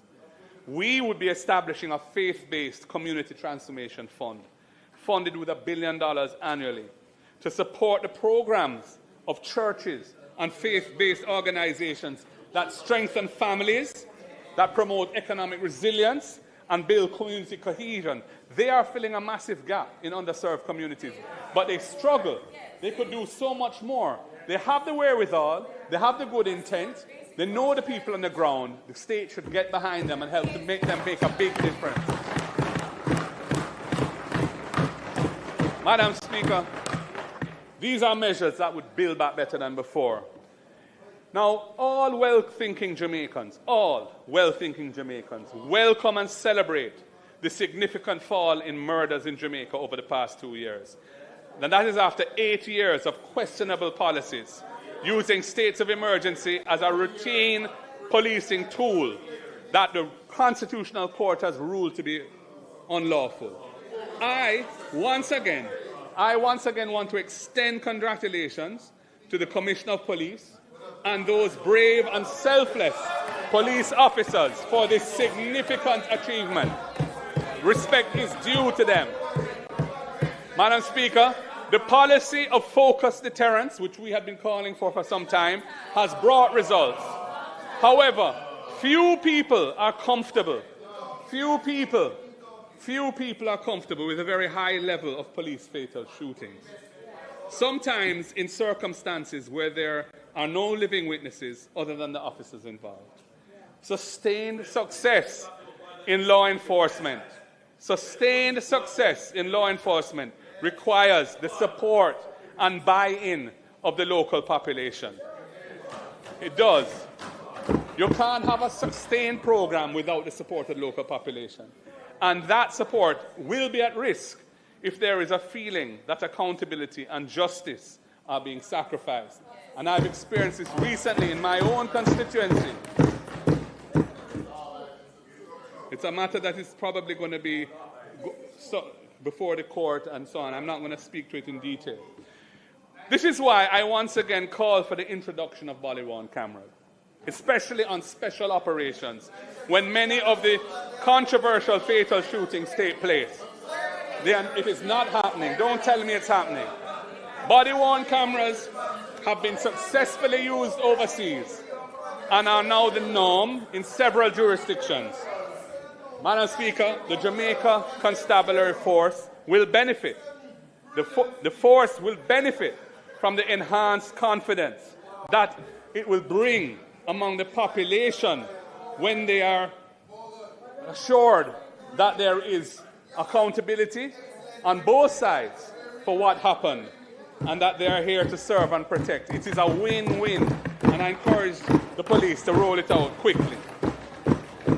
Madam Speaker, thousands of Jamaicans are trapped in a cycle of debt, which prevents them from moving forward. They owe property taxes, they owe traffic tickets, they owe water bills, they owe student loans. Interest and penalties have often grown larger than the original debt, and they cannot see a way out. Providing a genuine second chance to these Jamaicans so that they can start over again is a powerful way to build back better than before. We should offer them a second chance for a clean slate. We would give people some room to restart and recover. We would forgive outstanding interest and penalties owed to the government on these debts. And we would provide a moratorium payment for the repayment of principal. This is an investment in economic activity. When people are freed from the weight of unpayable debt, they can start to build back their lives. Most often, they benefit from learning where they went wrong before and avoiding repeating those past mistakes. You won't get 100% improvement, but in any good idea, if you're getting majority benefits, and that's worth doing. Many will start businesses. Some will buy homes. They will contribute to the economy. Madam Speaker, clean slate is not just compassionate. It is economically sound.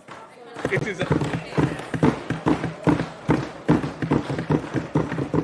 is another building back. It's another building block in the foundation of building back better than before. Madam Speaker, women are the backbone of this economy and this society. Women.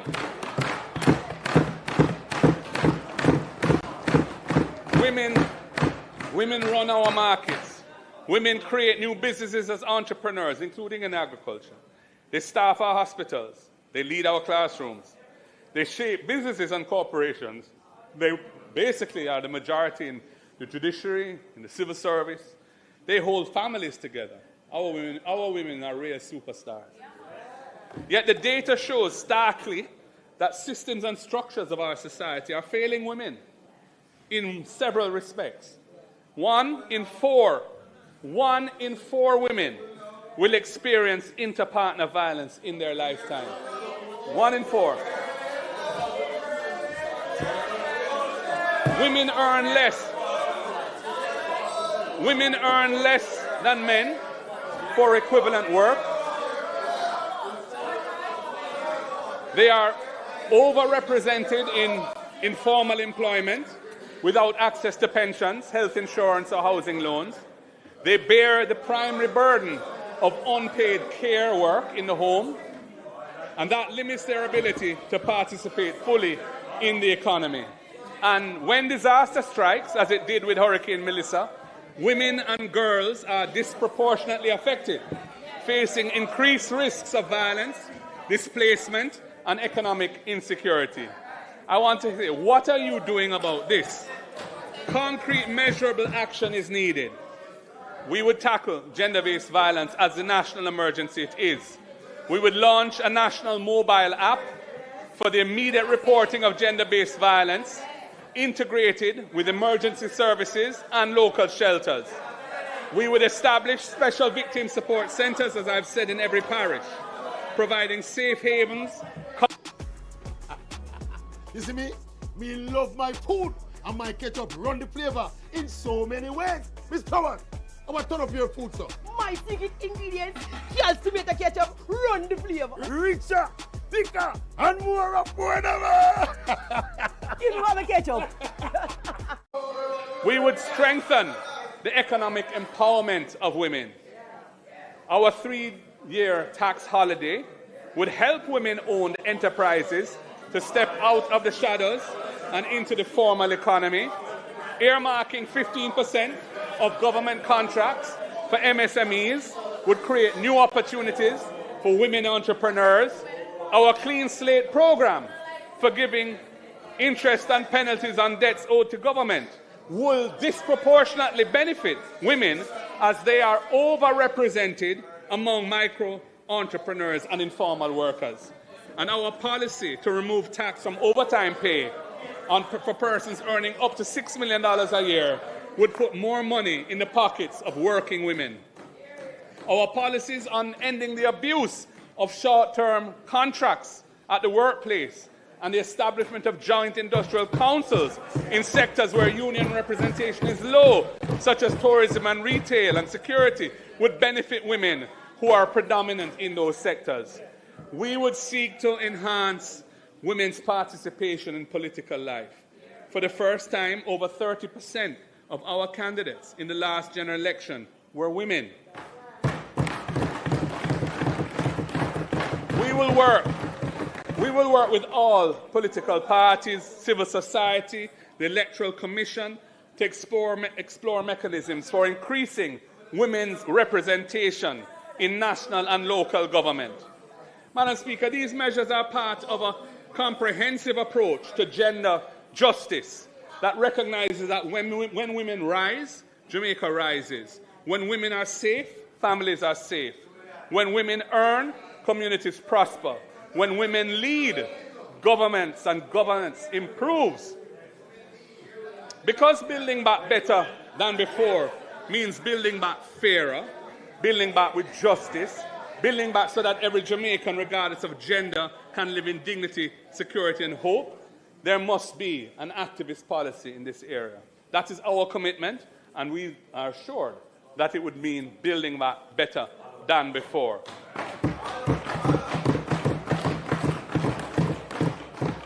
Madam Speaker, in 6 months, Jamaica has endured a ferocious hurricane that has tested our national will and our resilience. The war in the Middle East will reverberate across the globe to our shores, threatening supply chains, pushing up prices, making daily lives even harder.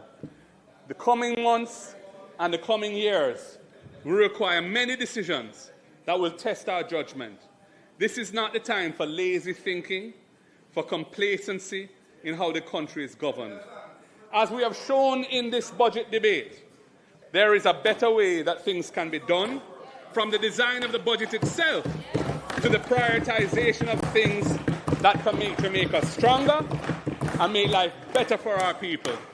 As this budget debate has shown, there is a genuine alternative to the status quo, an alternative that actively builds on the solid foundation of fiscal stability and brings hope to our people.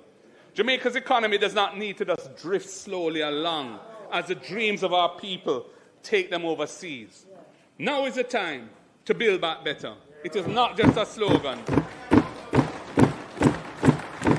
It is a call to action for Jamaica to step up its game, do the things and make the changes that will bring a positive difference to our reality.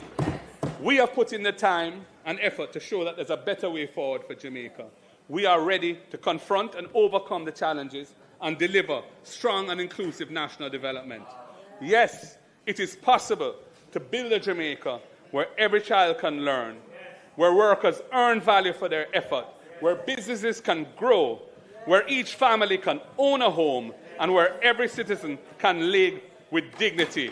May God bless the people of Jamaica and this beautiful land we call home. Thank you.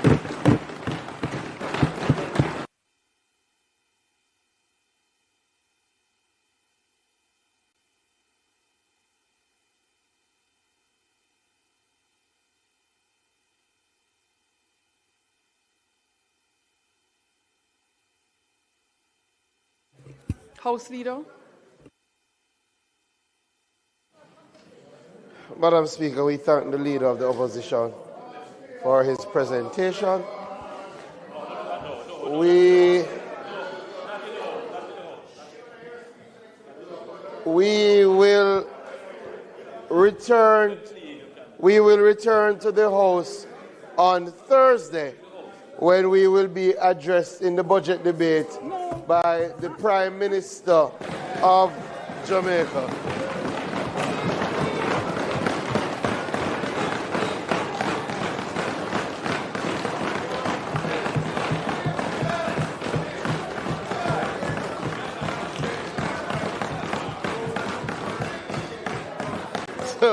Madam Speaker, so we now move to suspend the budget debate and return on Thursday, and it is intended to do no further business today. So I ask that the House be adjourned until Thursday, March 19 at 2 p.m.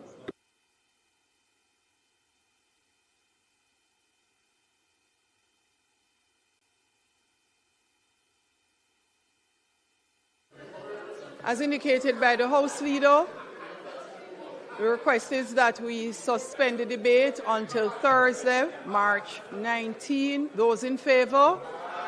Those against? The ayes have it. We now move for the adjournment of the House, which will meet Thursday, March 19, 2026 at 2 p.m. sharp. Those in favour? Those against? The ayes have it. This honourable House now stands adjourned.